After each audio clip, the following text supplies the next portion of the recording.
या ठिकाणी संपन्न होत आहे।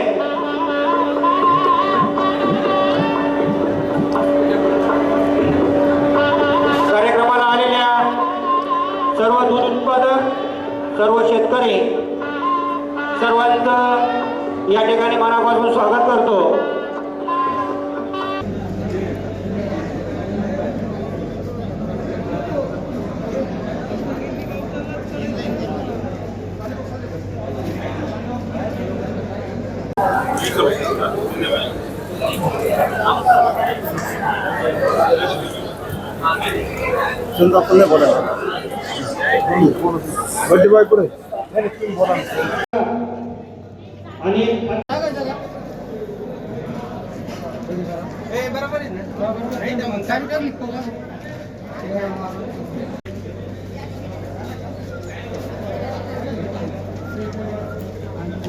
सर्व डेअरी सेंटर चालक यांना पण एक विनंती आहे, जर कोणा शेतकऱ्यांना आपण कुपन दिलेलं नसेल, ज्या कोणा शेतकऱ्यांना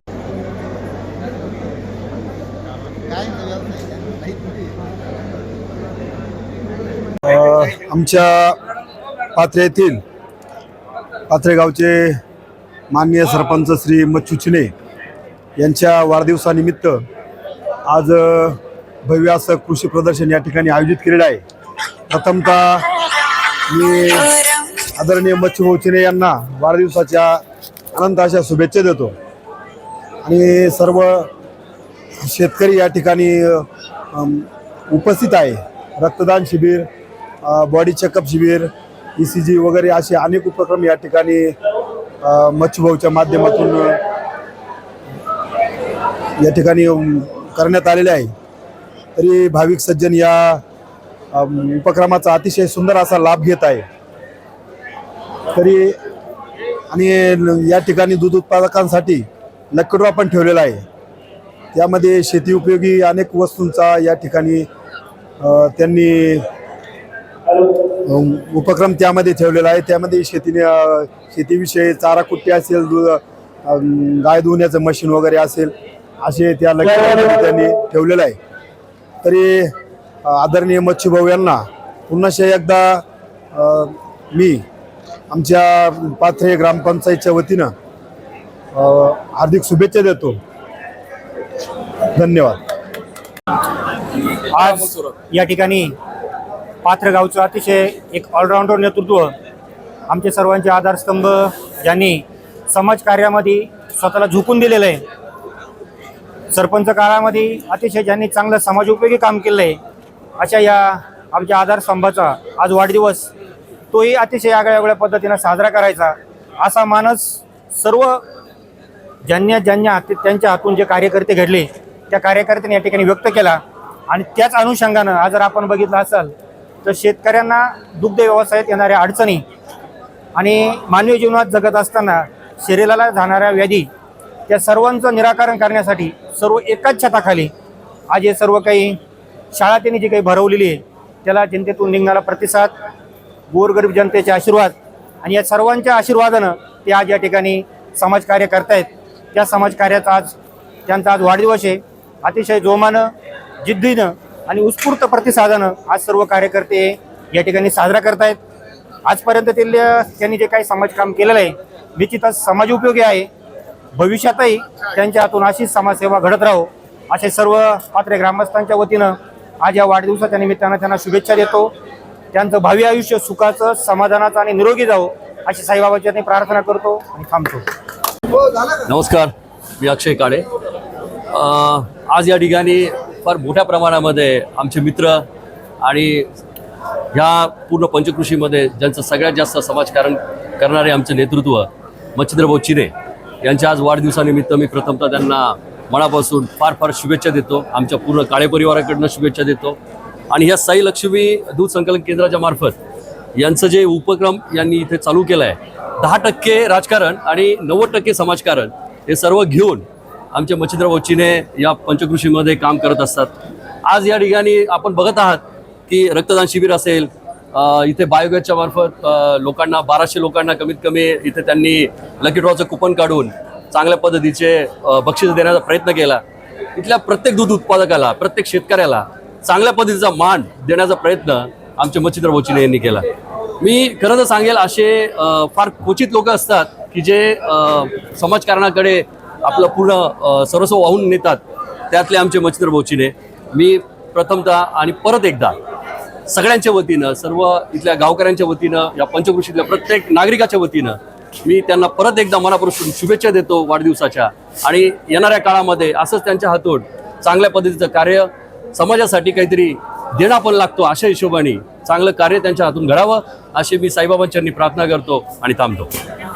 मच्छिंद्र चिने यांच्या वाढदिवसानिमित्त जे एक सर्व रोग निदान मोफत शिबिर आयोजित केलेले आहे, या शिबिराचा फायदा ग्रामीण भागातल्या लोकांना निश्चितप्रमाणे होईल. कारण ग्रामीण भागातला माणूस सहसा आरोग्याच्या दृष्टिकोनातून दुर्लक्षित असतो. तो कधीतरी आजारी पडला तरच दवाखान्यात जातो, चेकिंग करतो. परंतु इथं सगळ्याच प्रकारच्या तपासण्या अगदी मोफत होत असल्यामुळं त्यामध्ये शुगर तपासण्या, रक्तातली शुगर तपासणी आहे, BP आहे, ECG आहे, वजन केलं जातं. या सगळ्या तपासण्या मोफत होत असल्यामुळे त्याचा फायदा निश्चितच येथील या ग्रामीण भागातील या दूध उत्पादकांना झाल्याशिवाय राहणार नाही. मी सगळ्यांना आवाहन करतो की या संधीचा सगळ्यांनीच फायदा घ्यावा अशी मी सगळ्यांना आवाहन करतो. जे ठेवायचंय, फक्त विनंती एकच आहे, कुपन टाकताना शेतकरी स्वतः पाहिजे आणि लकी ड्रॉचं ज्याचं नाव निघेल तो शेतकरी स्वतः जर उपस्थित असला तरच त्याला त्या ठिकाणी बक्षीस भेटेल. नाही तर ते कुपन रद्द करून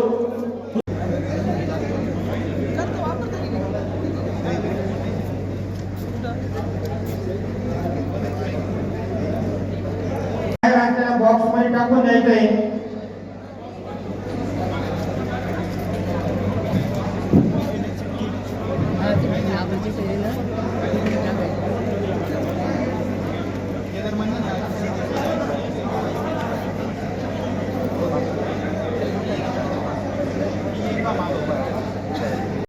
लकी ड्रॉ निवडायचा आहे. तरी आतापर्यंत त्यांच्या खिशामध्ये जे कुपन असतील त्यांना सर्वांना विनंती की आपण ते बॉक्स मध्ये टाकून द्यायचे ते कुपन. सर्व शेतकऱ्यांना एक विनंती आहे, आपापल्या हिरवाऱ्यानं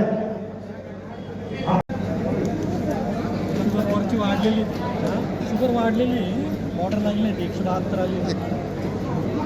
आपण सर्वांनी त्या स्टॉलची माहिती घ्या. आज सर्वांनी स्टॉलवरती ज्या काही वस्तू आहेत त्या सर्व खरेदी करायच्या असतील तर दुकानदार तुम्हाला आपल्या सर्वांच्या मनापासून पिताश्री सन्माननीय सीताराम त्र्यंबक पाटील चिने आपण हे 2 मिनिटं व्यासपीठावरती यायचंय. चला.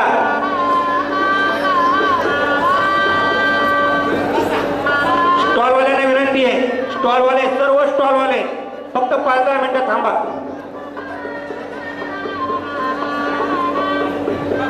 सर्वांना विनंती आहे की आपण एक कार्यक्रमासाठी समोर येऊन बसायचं आहे.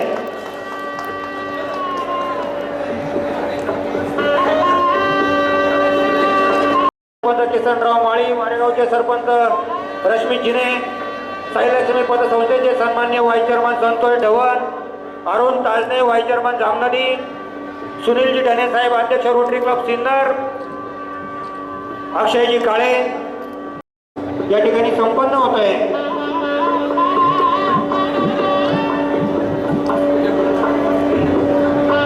कार्यक्रमाला आलेल्या सर्व दूध उत्पादक, सर्व शेतकरी, सर्वांचं या ठिकाणी मनापासून स्वागत करतो.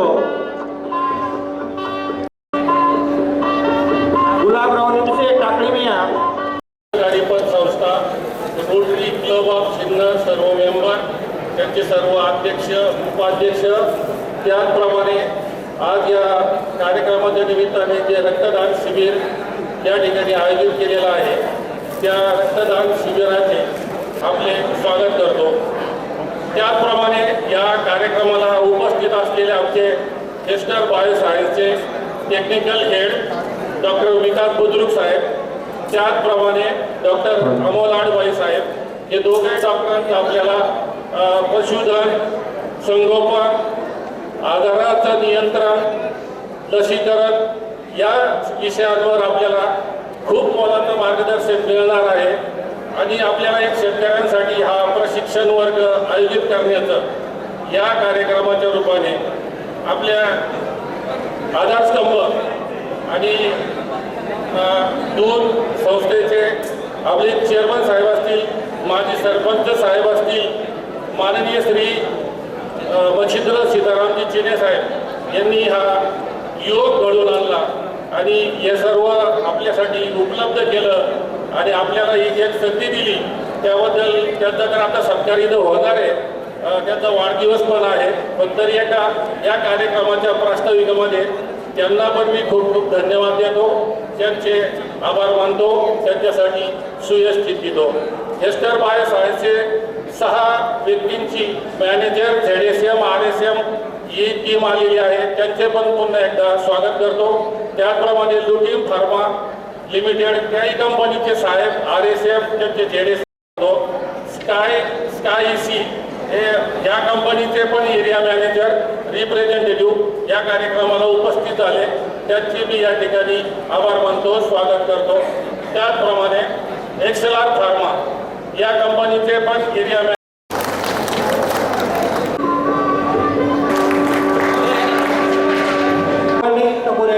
केलाय याबद्दल मी त्यांचे प्रथमतः आभार मानतो आणि त्यांच्या वाढदिवसानिमित्त त्यांना वेटमोर परिवाराला तसंच माझ्याकडनं शुभेच्छा देतो.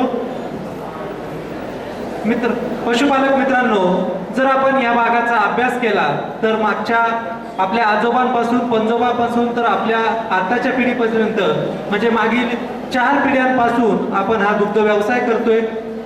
इथल्या या व्यवसायाचा आपण वातावरण असेल, पाणी असेल, हवा असेल, सगळ्या गोष्टी आपल्याला प्रतिकूल आहे, परंतु या व्यवसायापासून आपल्याला मिळणारा जो नफा आहे किंवा या व्यवसाय त्या वेड्या बाबळीपासून ब्राझील या देशाने जो वेड्या बाबळी होतो, जो चीक येतो, त्या चिकाचा व्यापार केला. व्यापार करता करता त्यांनी त्याचा इतका प्रचंड त्याच्यातून त्या तिथल्या लोकांनी त्यांच्या व्यवसायामध्ये फायदा करून घेतला आणि आज ब्राझीलचं जगामध्ये नाव लौकिक. शेती हा प्रमुख आपला देशाचा किंवा आपला इथला शेतीचा कणा जर आपण बघितला तर पशुपालन आहे आणि म्हणूनच पशुपालनामध्ये आपण जास्तीत जास्त लक्ष द्यावं यासाठी आपल्या आजच्या सत्कार मूर्तींनी आपल्यासाठी पशुपालक मेळावा आयोजित केला आहे. यामध्ये आपण पूर्वीपासून पारंपरिक पद्धतीने हा व्यवसाय करत आलोय. याच्यामध्ये जर आपण विचार केला तर जर आपल्या कानोडी असतील त्या 3-4 वर्ष वयात न येणं, वयात आल्यानंतर त्यांच्याकडून आपल्याला दूध न मिळणं, त्याच्यानंतर स्तनदाह म्हणजेच आपण त्याला दगडी म्हणतो यासारख्या आजारांना आपली जनावरं बळी पडणं, त्यामध्ये 10-12 प्रामुख्याने जाणवतात आणि याचाच विचार करून आज आपण या कार्यक्रमाचं आयोजन केलं आहे.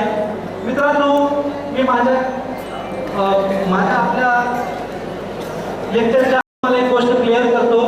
दुधाचा भाव हा आपल्या हातात नाही किंवा डेअरी चालकांच्या हातात नाही, आपल्या हातात जर काय गुणवत्ता दूध उत्पादन मिळवणं आणि त्याच्यातून आपला पैसा जास्तीत जास्त कसा मिळेल याचा विचार करणं. मित्रांनो, आजही आपल्याकडं 50 लिटर, 60 लिटर, 70 लिटर दूध देणाऱ्या गायी आजही आपल्या दावणीला आहे, परंतु त्यांच्याकडून हे आपल्याला माहीत नसल्यामुळं आपण आज 5 लिटर, 10 लिटर किंवा 15 लिटर याच्यावरच खुश आहे.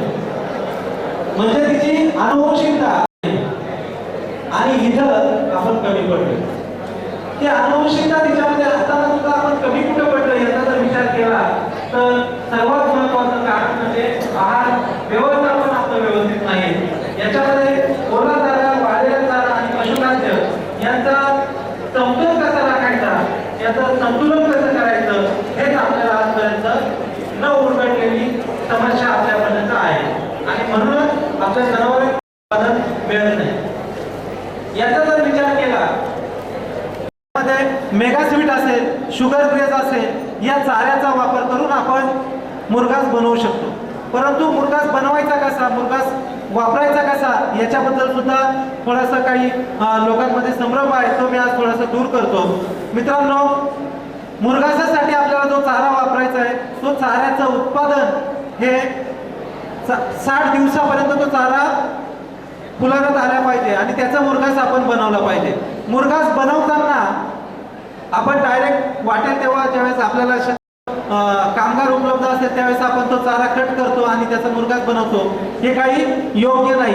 मुरघास जर बनवायचा असेल तर चाऱ्याची 60 दिवसात त्याचा तो फुलाऱ्यामध्ये आलाय का, त्याच्यामध्ये असणाऱ्या पाण्याचं प्रमाण योग्य आहे का आणि त्याची लांबी रुंदी म्हणजे त्याची कटिंग आपण व्यवस्थित केली का, या सुद्धा गोष्टींचा आपण विचार करायला हवा. मित्रांनो, आता तुम्हाला प्रश्न पडला असेल की चाऱ्यामध्ये असलेलं पाणी कसं ओळखायचं. माहिती कोणाला चाऱ्यामध्ये असलेलं पाणी कसं ओळखायचं? माहिती का? हा, कुणाला? आपण जी मका कट करतो, मेगा स्वीट कट करतो किंवा शुगर क्रेस कट करतो, त्याच्यामध्ये असलेले पाण्याचं प्रमाण कसं ओळखायचं? बर, माझ्या मते कुणालाही माहित नाही, मी सांगतो. ज्यावेळेस आपण चाऱ्याची कुट्टी करतो, चाऱ्याची कुट्टी केल्यानंतर ती कुट्टी साधारणतः 0.5 ते 0.6 सेंटीमीटर. ज्यांना कोणाला प्रश्न विचारायचे त्यांनी हा माईक यूज करावा प्लीज. 0.5 ते 0.6 इंच किंवा 1 सेंटीमीटर पर्यंत चाऱ्याची आपण कुट्टी करायची आहे आणि ती कुट्टी केल्यानंतर मी तुम्हाला तो फोटो दाखवतो. इथं दिसत आहे सगळ्यांना? नाही दिसत आहे. चाऱ्याची कुट्टी करायची आहे. चाऱ्याची कुट्टी केल्यानंतर आपल्याला तो चारा हातात अंदाज दिसतोय, त्यामुळे ती अडचण येते. ठीक आहे, माझ्याकडे लक्ष ठेवा, मी काय सांगतो ते. आपण जो चाऱ्याची कुट्टी केली आहे ती चाऱ्याची कुट्टी हातात घ्यायची आणि ती दाबायची. जर तिच्यामध्ये पाणी असेल जास्त तर काय होईल? आपण सोडल्यानंतर मूठ आपली आहे ती सुटणार नाही. त्याच्यामध्ये जो पाणी जर जास्त असेल तर ती सुटणार नाही, तो तसाच. पण जर त्याच्यामध्ये पाणी योग्य प्रमाणात असेल तर ती पटकन सुटेल.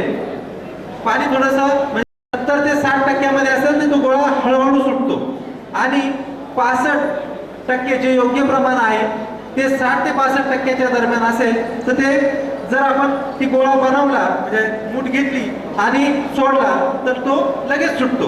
लगेच मध्ये असलेलं पाणी योग्य प्रमाणात आहे.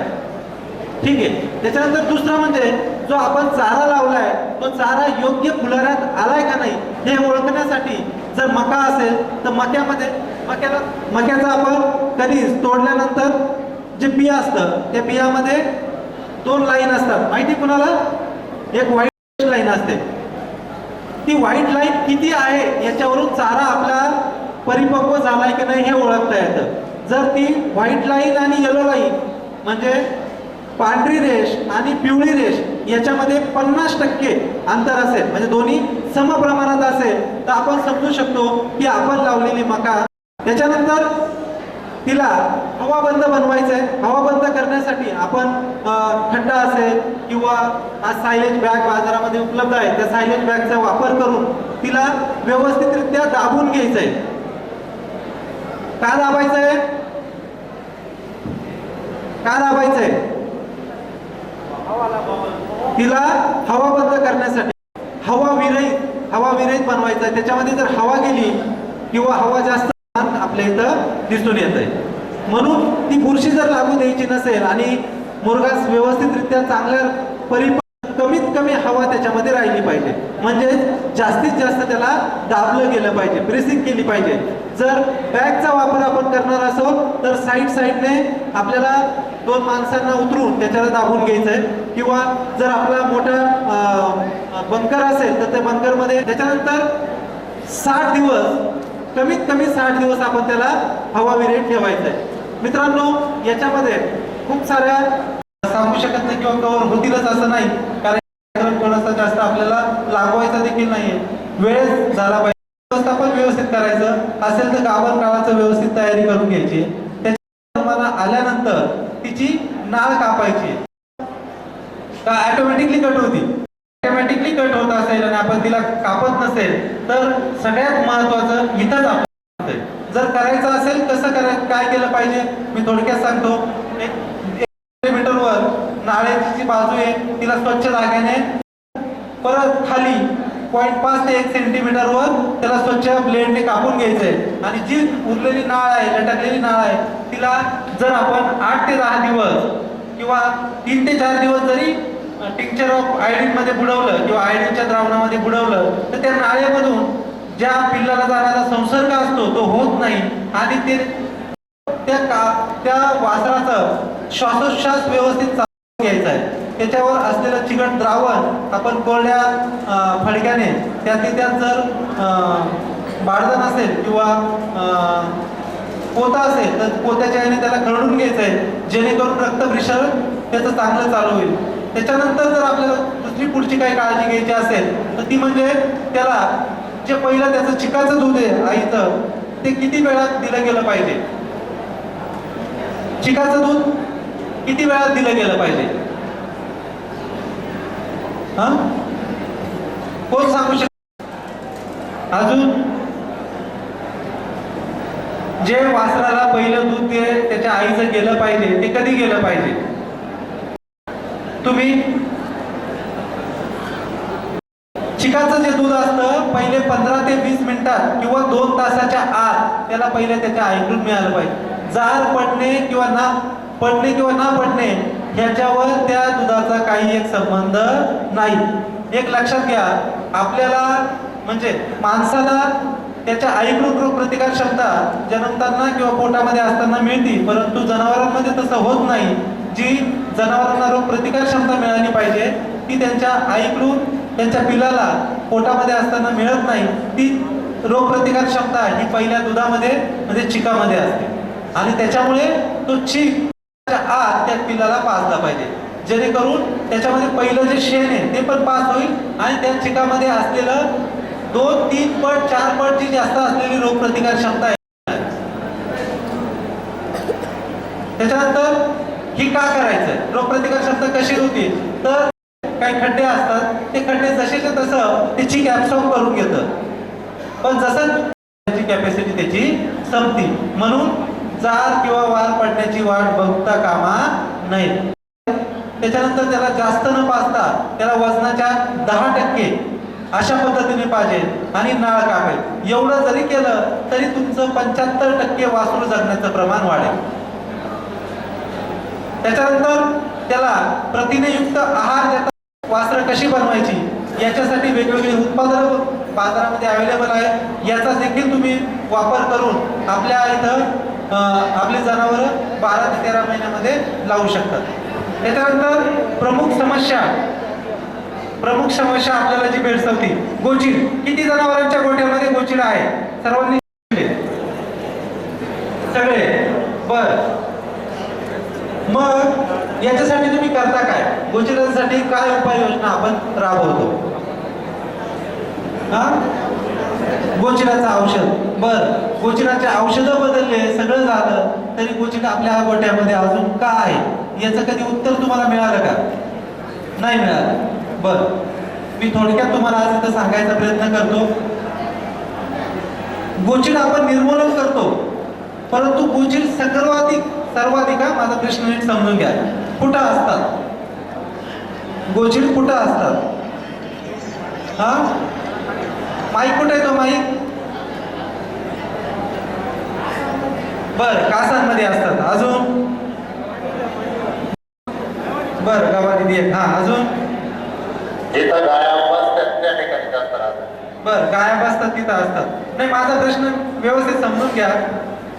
गाईच्या म्हणजे दोन माझ्या प्रश्नामध्ये हे गाईचा अंग आणि गोठा याचा जर विचार केला, बघा गाईचा अंग आणि गोठा याचा विचार केला तर सर्वाधिक गोचीड.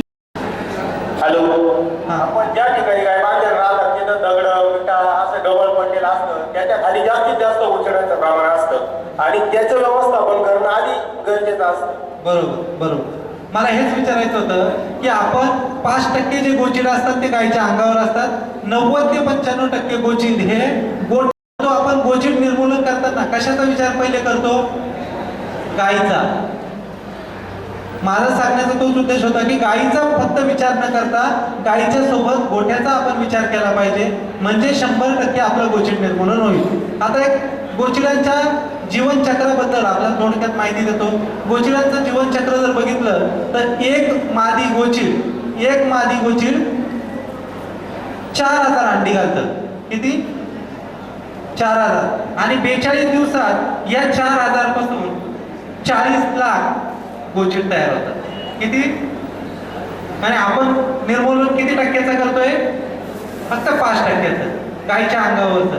जे 95% लपले कुठे आहेत? जर गोठ्यामध्ये असलेल्या खाच खळगा, म्हणजे गोठ्यामध्ये असलेल्या भेगा, दगड किंवा जे काही गोष्टी असतील त्याच्या खाली लपलेले गोचिड. मग आपण नियंत्रण करताना जर ह्या सगळं संपूर्ण गोठ्याचं व्यवस्थापन केलं तर आपल्या गोठ्यामध्ये 2 ते 3 वर्ष गोचिड येणार नाही. याच्यासाठी करायचं काय तर आठवड्यातून एकदा असं 7 वेळेस गाईचं आणि गोठ्याचं दोन्हीचं गोचिड निर्मूलन करून घ्यायचं. आणि सोबतच आपल्या आजूबाजूला असलेल्या गोठ्यांनी ते व्यवस्थापन केलं तर मी सांगतो ह्या पद्धतीने जर केलं तर 3 वर्ष तुमच्या गोठ्यामध्ये गोचिड येणार नाही. आणि हे गोचिड करतात काय हे पहिले समजून घ्या. एक गोचिड साधारणतः दिवसाला 0.5 ते 0.6 मिली रक्त पितो. आणि जर दूध तयार होण्याचा विचार आपण जर केला 1 लिटर दूध तयार होण्यासाठी 500 ते 600 लिटर रक्त शरीरामध्ये फिरलं पाहिजे. जर म्हणजे तुमचं रक्त पिण्याचं काम कोणतं, म्हणून या गोचिडांचं निर्मूलन आपण व्यवस्थितरित्या केलं पाहिजे. याच्यामुळं दुसरं म्हणजे आपला जनावर कशावर होतो? 70 ते 80% खर्च कशावर? मिनरल 70% खर्च चारा आणि पशुखाद्य खर्च होतो. बरोबर. मग चारा आणि पशुखाद्यावर जर 70-80% खर्च होत असेल हे तुम्ही बघितलं का कधी? किती शेतकऱ्यांनी बघितलं? नाही बघितलं. बर. जर मी 70% खर्चामधला तुमचे 15-20% तुमच्या त्या गायीच्या आतमध्ये असलेले किडे म्हणजे जे जनता आहे दूध मिळायचंय ते कमी मिळतं हे जर सांगितलं तर किती शेतकऱ्यांना पटल? किंवा किती? एक अजून 3 शेतकरी व्यवस्थितरित्या आपले पशुपालक जे आहे ते जंतू निर्मूलन करतायत. बरं, किती दिवसाला करताय तुम्ही? कमीत कमी 3 महिन्याला केलं पाहिजे. कमीत कमी 3 महिन्यातून एकदा, म्हणजे वर्षातून किती वेळेस? 4 वेळेस. आणि मी पण पशुधन विभागामध्ये असल्यामुळे तुम्हाला एक सांगतो की आपल्याला जरी बाजारामध्ये 60-70 रुपयाला ती एक गोळी मिळत असेल तर तरी आता महाराष्ट्र शासनाने मोहीम चालू केलेली आहे. सतत तिथं जंतू निर्मूलनासाठी विविध प्रकारचे औषधं उपलब्ध असतात. त्याचा किंवा खाद्यावर खर्च होतोय तो आपण जो लॉस होतोय तो टाळू शकतो. आणि त्याचा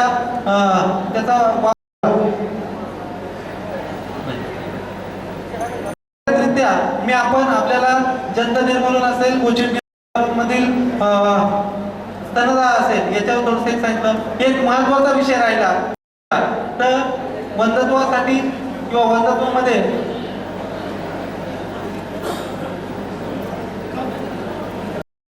आमचे सन्माननीय नरोडे साहेब हे इथं आज घटकांमुळे होतं आणि 10 ते 10% मग त्याच्यामध्ये जंत निर्मूलन असेल, गोचिड निर्मूलन असेल यासारख्या घटकांमुळे होतं. मग त्या 70-80% मिश्रणांचा अभाव या कारणांमुळे होतं. बघा, पूर्वी ज्यावेळेस आपली जनावरं 5 लिटर, 10 लिटर, 20 लिटर पर्यंत दूध द्यायची तेव्हा सुद्धा आपण जे खनिज मिश्रण आहे बाजारामध्ये उपलब्ध असलेलं ते 10 ग्रॅम, 20 ग्रॅम, 30 ग्रॅम असं द्यायचं.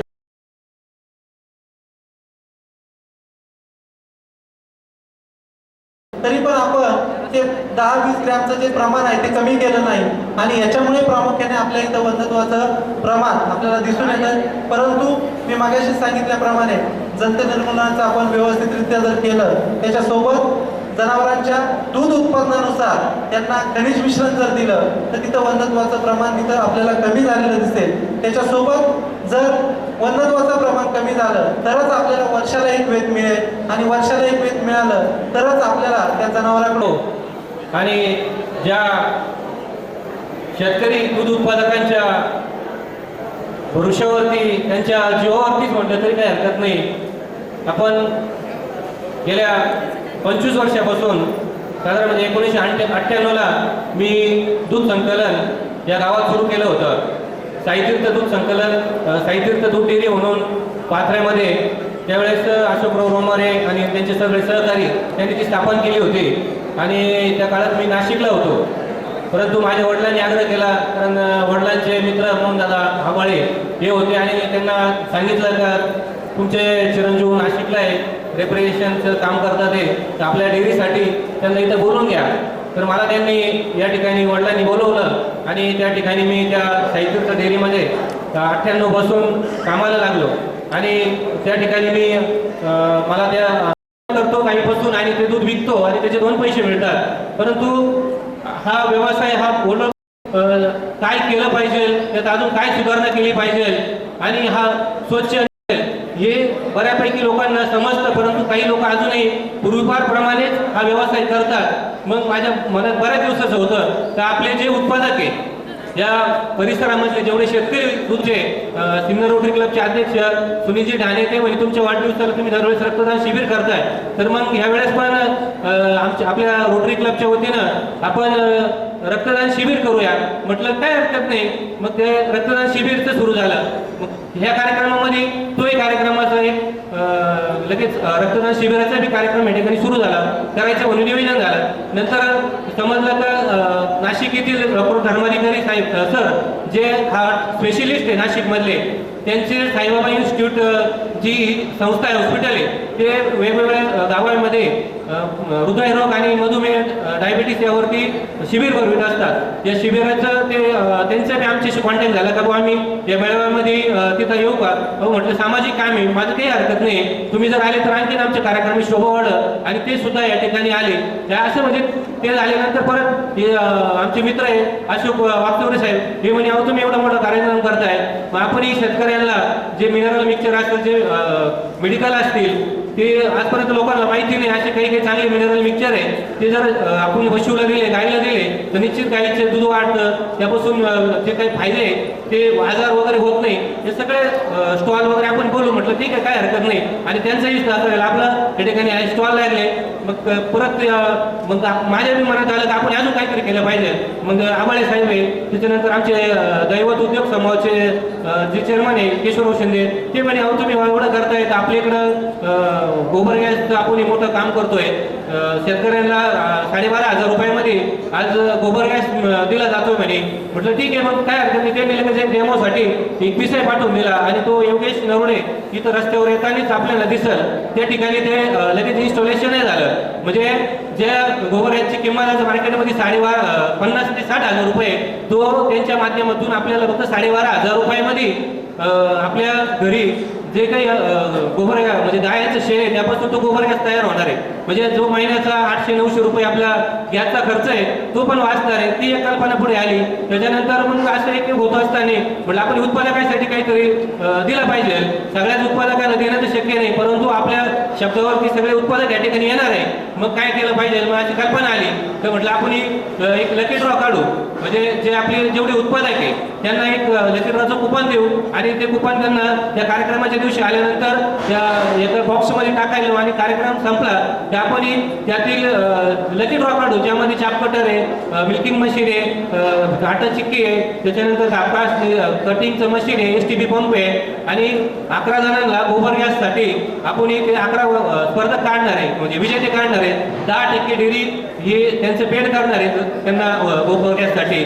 असे 11 जणांचं हे काढून हे असे सगळ्या प्रकारचे असं वाढत गेलं आणि हा सगळ्या आपल्या सर्वांच्या उपस्थितीमध्ये हा आता कार्यक्रम सुरू झाला आहे. आणि खास करून या कार्यक्रमासाठी आमचे दूध धंद्यातील मार्गदर्शक आणि खरोखर ज्यांच्यामुळं मला दूध धंदा हा स्वच्छ निर्मळ आणि क्वालिटीचा कसा करावा हे ज्यांनी मला समजावलं असे आमचे मार्गदर्शक माननीय केशवभाऊ शिंदे यांनी मला 2017 पासून या धंद्यामध्ये खऱ्या अर्थाने माझं जी काही प्रगती झाली त्यामध्ये त्यांचाही मोलाचा वाटा आहे.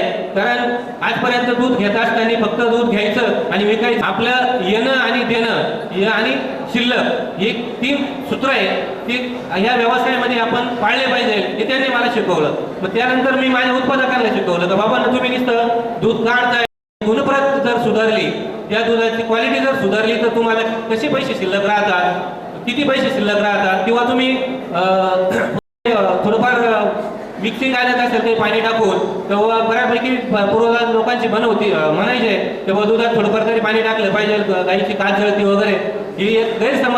हे अमृत आहे, त्यामुळे आपण ते भेसळविरहित कुठलंही पाणी न टाकताच ते आपण बाबाजी 1200च्या आसपास माझे दूध उत्पादक शेतकरी आहे आणि अभिमानाने मला या ठिकाणी सांगावं वाटतंय का जेवढे माझे सेंटर चालक आहे या सेंटर चालकांचं खरोखर मी तर म्हणेल का हे मला भेटलेले माझे खरोखर एक पूर्वजन्मीचा काहीतरी पुण्य आहे, म्हणून असे मला लोक भेटले दूध व्यवसाय करत असताना. परंतु बिचारे खरोखर माझं जे काही पहिल्यापासून मी सूत्र धरलेलं आहे का भेसळयुक्त दूध घ्यायचं नाही, दोन टाईम संकलन करायचं, हे करणं एवढं सोपं नाही. पण माझे सर्व सेंटर चालक बिचारे त्या उत्पादकांना समजून सांगताय आणि आज जवळजवळ 23-24 हजार लिटर जे दूध आहे हे 1 नंबर क्वालिटीचं दूध मी आज पुढे डेअरीला देऊ शकतो. आणि सेंटर चालकांच्या जीवावरती मी खरोखर त्यांचंही या कार्यक्रमामध्ये फार मोलाचं वाटत आहे, त्यांचंही खरोखर या ठिकाणी स्वागत करतो. खरोखर आभार मानायला पाहिजे त्यांचंही. पण कारण हे बिचारे माझ्या कारण त्यांना माझं कारण मला वाकडा तिकडे काम आवडतच नाही, मग मी काय बोलल त्याचे म्हणजे गॅरंटीच नाही. दूध व्यवसायामध्ये मी कुठलीही भीड मारायला ठेवत नाही, कारण लावायचं माझ्या इथं 25 वर्षापासून दूध घालणारे काही शेतकरी बसलेले, त्या शेतकऱ्याला तुम्ही आजही विचारा, ते 100% कोरं दूध घालताय.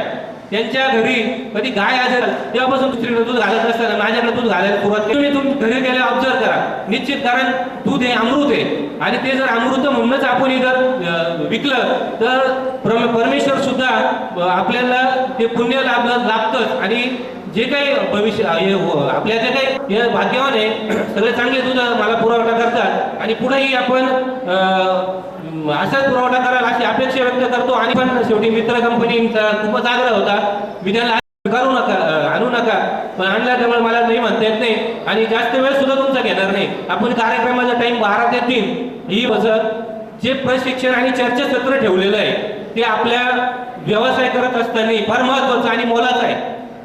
ते खरं आपल्याला यापुढं ऐकायचं आहे करतो. आणि या कार्यक्रमाला उपस्थित असलेले आमचे सगळे मित्र कंपनी, डॉक्टर, गावातील सर्व सरपंच, सगळेच मान्यवर, आमचे मित्र रवींद्रजी महाराज, आपण सर्व सेंटरवाले दूध उत्पादक आपलं सर्वप्रथम सगळ्यांचं स्वागत करतो. आणि कार्यक्रम संपल्यानंतर आपल्यासाठी जेवणाची व्यवस्था केलेली आहे, कृपया जेवण केले. आता आपण जे या बॉक्समध्ये लकी ड्रॉ कुपन टाकलेले आहे, हा कार्यक्रम संपला 3 वाजता आपण हा कार्यक्रम संपवणार आहे. 3 वाजता या सगळ्या मान्यवरांच्या हस्ते आपण तो लकी ड्रॉचे कुपन काढणार आहे. फक्त आठ मी एवढीच ठेवलेली आहे का आपण कुपन टाकून जायचं नाही, कारण हा कार्यक्रम ऐकणं आपल्यासाठी फार गरजेचं असल्यामुळे मी माझी पहिली आठ ठेवलेली आहे का कुपन काढताना ज्या शेतकऱ्यांनी कुपन टाकलेलं आहे तो शेतकरी जरी उपस्थित नसेल तर त्याचं नाव त्या ठिकाणी ड्रॉप केलं जाईल. एवढी एक आठ आहे, कृपा करून. त्यामुळे राग नका मानू, पण कार्यक्रम महत्वाचा असल्यामुळे मी एवढी आठ ठेवलेली आहे ती तुम्ही स्वीकारा. आणि आपल्या सर्वांचं एकदा पुनश्च मी या ठिकाणी स्वागत करतो. सगळे स्टॉलवाले, रक्तपेढीवाले यांचं श्री गोपाल कृष्ण महाराज की सगळे आहे बघा व्यवस्थित. म्हटलं झोपले काय आनंद वाटला. आमचे सन्माननीय श्री मच्छिंद्र भाऊ चिने यांचा जो पशुपालक दुग्ध उत्पादक प्रशिक्षण व चर्चासत्र त्यानिमित्ताने वाढदिवस आणि वाढदिवसाच्या निमित्ताने हा अनुषंगिक कार्यक्रम खूप छान वाटलं मला. जास्त वेळ तर मी खूप छान त्यांचा वाला व्यवसाय चालू आहे. इथे उपस्थित सर्व विविध क्षेत्रातील सन्माननीय उपस्थित मान्यवर दिसत आहेत, वेगवेगळ्या प्रकारचे स्टॉल दिसत आहेत, त्याबद्दल खूप समाधान वाटलं माझ्या मनाला. प्रथमतः मला वाटलं वाढदिवस म्हणजे काय असेल नेहमीप्रमाणे असेल, पण इथं आल्यानंतर हे वेगळं माहोल पाहून खूपच आनंद वाटला. सर्वात महत्त्वाचा आनंद म्हणजे तुमचा शेतकरी वर्गाचा. शेतकरी राजा हा बळीराजा जगाचा पोशिंदा आहे, त्यामुळे शेतकऱ्यांसाठी एकदा टाळ्यांचा गजर झालाच पाहिजे. शेतकरी हा महत्त्वाचा पॉईंट आहे. जगाच्या पाठीवर कुठेही जा, लहान बाळक असेल त्याची माता जर लहानपणी गमावली असेल तर त्याला दुधाचं महत्त्व कळतं. दुधाचं महत्त्व त्याला कळतं ज्याला अजिबात तिखट लागत नाही, त्याला दुधाची गरज असते. दुधाचं महत्त्व त्याला कळतं ज्याला दुग्ध व्यवसायापासून बनवलेले पदार्थ, त्या दुधापासून बनवलेले पदार्थ त्याला त्याचं महत्त्व कळतं. दुधाचं महत्त्व म्हणजे ते गाईपासून बनतं आणि गाय ही काय आहे आपली राजमाता. त्यासाठी सतत 24 तास धडपड करणारा शेतकरी आणि त्या शेतकऱ्याची चिंता करणारे आमचे मच्छिंद्र भाऊचिने यांच्यासाठी वाढदिवसाच्या निमित्ताने उपस्थित सर्व मान्यवरांना धन्यवाद आणि त्यांना परमेश्वर साधनदाता सर्वज्ञ श्री चक्रधर स्वामींच्या चरणी प्रार्थना करतो मी की साहेबांना उदंड आयुष्य लाभो, उदंड आयुष्याच्या अनंत शुभेच्छा. मनुष्य किती वर्ष जगला हे आपलं काही रक्तदान वगैरे शिबिर स्टॉल लागलेले आहे.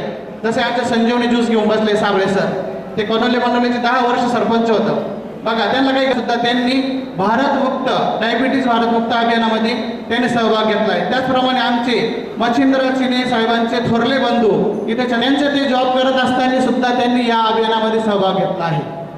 जसं आणि सर्व महिला चेने पाटलाचं व्यक्तिमत्व हे बहुआयामी व्यक्तिमत्व आहे. ते तर प्रत्येक क्षेत्रात काम करतात. त्यांचं एक पतसंस्था आहे, त्यांचे दूध कोणतं क्षेत्र असं नाही की ते त्याच्यात काम नाही केलं. सामाजिक क्षेत्रात आहेत, धार्मिक क्षेत्रात आहेत. त्यामुळे सप्त्याचा कार्यक्रम झाला, त्या पण कार्यक्रमात ते त्यांचा चांगलं योगदान होतं. त्याच्यानंतर प्रत्येक क्षेत्रात सोयरिकेचा असो, लग्नाचा असो, माहितीचं दहाव्याचं जे काही टेक्निकल तांत्रिक कोणतेही जे प्रॉब्लेम असतील तुमच्या भागातले ते त्यांच्याकडे असतील, मी त्यांची काट असते. पण एक माणसाला एक आपण ते भावना असते ते समाजासाठी शेतकऱ्यासाठी काम करणं. सगळ्या कामात त्याच्या घरच्याकडे दुर्लक्ष होतं, व्यवसायाकडे दुर्लक्ष होतं. या गोष्टी पण मी त्यांच्या वारंवार समोर आणून दिल्या.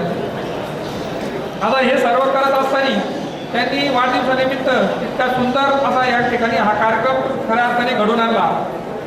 तर तो एक चांगला दूध स्वच्छ दूध निर्मिती यांत्रिकरण, जनावरांचे औषधं, त्याच्यानंतर जे माणसाचं हेल्थ चेकअप असतात, माणसांसाठी काही औषधं असतील, अशा एक सर्वसमावेशक कार्यक्रमाचं त्यांनी या ठिकाणी आयोजन केलं. त्याबद्दल मी प्रथमतः त्यांचे आभार मानतो. दूध व्यवसाय मी सांगितलं, दूध व्यवसाय हा अमृताचा व्यवसाय, अमृताप्रमाणे केला पाहिजे. पण एक दूध धंद्याला बदनामीचं एक शुक्ल काष्ट या दूध व्यवसायाच्या पाठीमागे लागले. त्यांनी तुमचा आमचा धंदा, तुमचा आमचा हा रोजीरोटी व्यवसाय दिवसेंदिवस फार खालावत चाललेला आहे. आपण विचार करतो दुधाची किंमत का वाढत नाही. हा एक इंटरनॅशनल स्कॅम आहे. आपल्या भोवती फेकलेले जाळ येते. आपलं दूध वारंवार चांगलं असताना कारण काय पेपरला बातमी आहे ना तुमचं दूध खराब आहे, दुधाची भेसळ, दुधात असं, दुधात तसं. का बरं? आपण हे दूध घेऊन कोणत्या कंपनीला देतो, त्या कंपनीच्या नावावर दूध जात आहे. मग वारंवार हे दूध धंद्याची जी बदनामी केली जाते, त्याच्यामुळे दूध धंद्याचं हे दिवसेंदिवस हे खालावत चाललं आहे. सरकारने याच्याविषयी पाऊल उचललं पाहिजे. कोणीतरी एखादा अमिताभ बच्चन टीव्हीवर आला पाहिजे, त्यांनी सांगितलं पाहिजे सकाळी उठून दूध प्या, हे दूध आरोग्यासाठी चांगलं आहे. तसं येऊन सांगतो अंडे खा, तसं येऊन सांगितलं पाहिजे बाबा दूध खा, तुझं ते चांगलं आहे. आणि वेळोवेळी पेपरला येणं, मीडियात येणं, त्या माणसांनी ज्यांनी पेपरला टाकतात किंवा काय करतात त्यांनी डायरेक्ट त्या मंत्री होणार यात नवीन नाही काही. पण ज्याचे वडील शेतकरी आहे, जे त्याचे वडील कष्टकरी आहे, त्या शेतकरी कुटुंबातील मच्छू भाऊ यांनी 1998 साली आपल्याच गावामध्ये दुग्ध व्यवसाय चालू केला. 5 जणांचं कुटुंब आहे. आणि त्यावेळेस आजची जी परिस्थिती आपण बघितलेली आहे ती परिस्थिती त्यावेळेस नव्हती.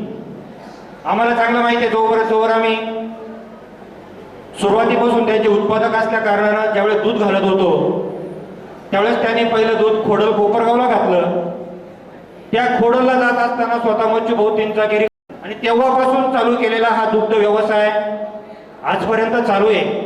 आणि याच्यामध्ये खारीचा माठा जर कोणी उचलला असेल तर हा काम एकटं दुग्ध व्यवसाय त्यांनी एकटा चालू केला. परंतु आज त्यांच्या सुखदुःखामध्ये आजपर्यंत ज्यांनी मोलाची साथ दिली, कदाचित कुटुंबापेक्षाही जास्त सहवास ज्यांचा त्यांना लाभला ते श्रीराम मित्र मंडळ. आणि त्या श्रीराम मित्र मंडळाच्या माध्यमातून त्यांनी खरं सामाजिक कामाची सुरुवात केली. सामाजिक कामाची सुरुवात करत असताना गावामध्ये कुठलंही सामाजिक काम असो, लहान मुलांच्या स्पर्धा असो, गणेशोत्सव असो, साईबाबा पालखी दिंडीचं नियोजन असो, आतापर्यंत श्रीराम मित्र मंडळाच्या माध्यमातून जनसेवेसाठी या माणसाला पाण्याचा टँकर आणला, वैकुंठ रथ उभं केला आणि आपलं मस्तक कुणापुढे झुकू नये म्हणून श्रीराम वाचनालय त्यांनी पात्रेमध्ये चालू केलं. बऱ्याच जणांनी त्यांची पुस्तकं त्याच्यातून नेलेली आहे, वाचलेली आहे आणि आपलं नाव लौकिक मिळवलेलं आहे. हेही चालू असताना एक 2.5 वर्षाचा कार्यकाळ त्यांना फक्त सरपंच पदाचा भेटला. त्या सरपंच काळाच्या कालावधीमध्ये सुद्धा त्यांनी गावामध्ये रस्ते असत, पाणी असत आणि माझ्या मते ते कोणतं फाउंडेशन होतं, तुम्ही जयम फाउंडेशनच्या माध्यमातून पहिला पाणी फिल्टर प्लॅन्ट त्यांनी पाथरेमध्ये चालू केला. पाण्याची टाकी असेल, सर्व काही जे जे शक्य होईल ते ते शक्य समाजाच्या उपयोगी काम. आज जर आपण बघितलं तर प्रापंचिक गोष्टीनं मोठं होत असताना माणूस स्वार्थानं बरगटलेला असतो आणि स्वार्थ डोळ्यासमोर ठेवला की माणसाचा इतिहास कधी घडत नसतो. याला छेदून त्यांनी जे काही सामाजिक काम केलेलं आहे ते निश्चितच वाखाणण्याजोगं आहे. आणि ह्याच कामाची दखल घेऊन गोव्याला त्यांना आदर्श पुरस्कार भेटला होता, त्यासाठी आम्ही गेलो होतो. पण जबाबदारी काय असते ही गोव्याला जाताना आम्ही अनुभवली. 2 गाड्या घेऊन आम्ही त्यांच्या पुरस्कारासाठी गोव्याला जात असताना रात्रीच इथून निघालो होतो. गाडीमध्ये सगळे झोपलेले होते. महाराज एकटे हो, हे सगळ्यांची जबाबदारी माझ्यावर आहे. गाडी 100-90च्या पुढे गेली नाही पाहिजे. म्हणजे संघटित काम करत असताना श्रीराम मित्र मंडळ असो, गाव असो, जात धर्माच्या पलीकडे जाऊन जिथं जिथं गरज वाचल तिथं तिथं मच्छू भाऊला कोणी फोन केला आणि ते म्हणले व माझ्याच्याने काम होणार नाही. मंडळी मी त्यांच्या समोर आहे म्हणून त्यांची स्तुती करत नाही, परंतु त्यांनी जे काम केलं त्या कामाची दखल आपापल्यासारख्या सर्वसामान्यांनी घेतलीच पाहिजे. एक दिवस मी त्यांना विचारलं होतं की सरपंच असा एखादा प्रसंग सांगा की त्या प्रसंगामध्ये तुम्हाला असं वाटलं की मी आतापर्यंत जे काही सामाजिक काम केलेलं आहे याचा मला कुठेतरी फायदा झाला. तर त्यांनी एक सांगितलं, कोविडचा काळ होता आणि या कोविडच्या काळामध्ये मला एका कार्यक्रमासाठी बोलवलं शाळेमध्ये आणि त्या शाळेमध्ये एका भगिनीची मुलाखत नाही, ती फक्त स्वतःहून म्हणली की मला 2 शब्द बोलायचं आहे. म्हणून त्या माझ्या बोलायला आल्या. त्यावेळेस ते बोलल्या की मी आज जर काही जिवंत आहे ते फक्त मच्छू भाऊमुळे. ॲम्ब्युलन्स भेटत नव्हती, माझ्यासोबत माझ्या घरी सुद्धा कोणी येत नव्हतं. त्यावेळेस हा माणूस आला आणि या माणसामुळे मी वाचते. हे त्यावेळेस समोरच्या तोडातून निघतं ना, तर आपण कुठेतरी काम केलेलं याचं आपल्याला समाधान वाटतं. नुसतं ह्याच कामात थांबले नाही, राजकारण करीत असताना त्याला समाजकारणाची जोडी लागते आणि समाजकारणाबरोबर अध्यात्म सुद्धा लागतं. आणि म्हणून याच अध्यात्माचा पाऊल उचलून त्यांनी बऱ्याच दिवस मंदिरामध्ये साईबाबा पारायण केली, सार्वजनिक पारायण केली. आणि हेच पारायण करीत असताना श्री क्षेत्र पाथरे ते शिर्डी हे मागील वर्षापर्यंत पायी दिंडी सोहळ्याचं नियोजन सुद्धा याच माणसाच्या मार्गदर्शनाखाली श्रीराम मित्र मंडळाने या ठिकाणी केलेलं आहे. टीका अपमान, तर टीका कोणावर होते? जो काम करतो त्याच्यावर. जो कामच करत नाही त्याच्यावर कोणी टीका पण करत नाही. पण या माणसाचा एक छंद आहे, राजहंसासारखा पाणी बाजूला करायचं, दूध तेवढं पिऊन घ्यायचं. आणि ह्याच माणसानं हेच करत असताना एक काळ आला की महाराज पंचायत समितीला उभे राहिले. अख्खे कार्यकर्ते, अख्खी पाहुणी मंडळी सर्वजण कामाला कापून लागले. परंतु नशिबामध्ये पराभव लिहिलेला होता. त्यांनी केलेलं समाजाचं काम कदाचित त्यांच्या नशिबात तो राजयोग नसेल. आणि त्यावेळेची परिस्थिती जर बघितलं, हमें तो अपनों लुटा, गैरों में कहा दम था. जे झालं ते झालं आणि पराभव पदरी पडला. हा पराभव पदरी पडला तरी माणूस खचून नाही गेला, पुन्हा जिद्दीनं उभा राहिला. संकट येतात हो. मी एक छोटंच उदाहरण देतो, जास्त वेळ घेत नाही, 10 ते 15-12 मिनिट, 5-1 मिनिटामध्ये उरकतो. एक उदाहरण देतो. एक खेडेगाव होतं आणि एका खेडेगावामध्ये शेजारीच उंच टेकडी होती. त्या गावातील लोकांचं असं म्हणणं होतं की त्या टेकडीवर कोणी जायचं नाही, आजपर्यंत कोणी गेलं नाही. जो तो त्या टेकडीवर गेला तो आजपर्यंत जिवंत खाली परत आलेला नाही. हा गैरसमज लोकांनी बांधून घेतला होता की आजपर्यंत टेकडीवर कोणी गेलं नाही, जाऊ नका.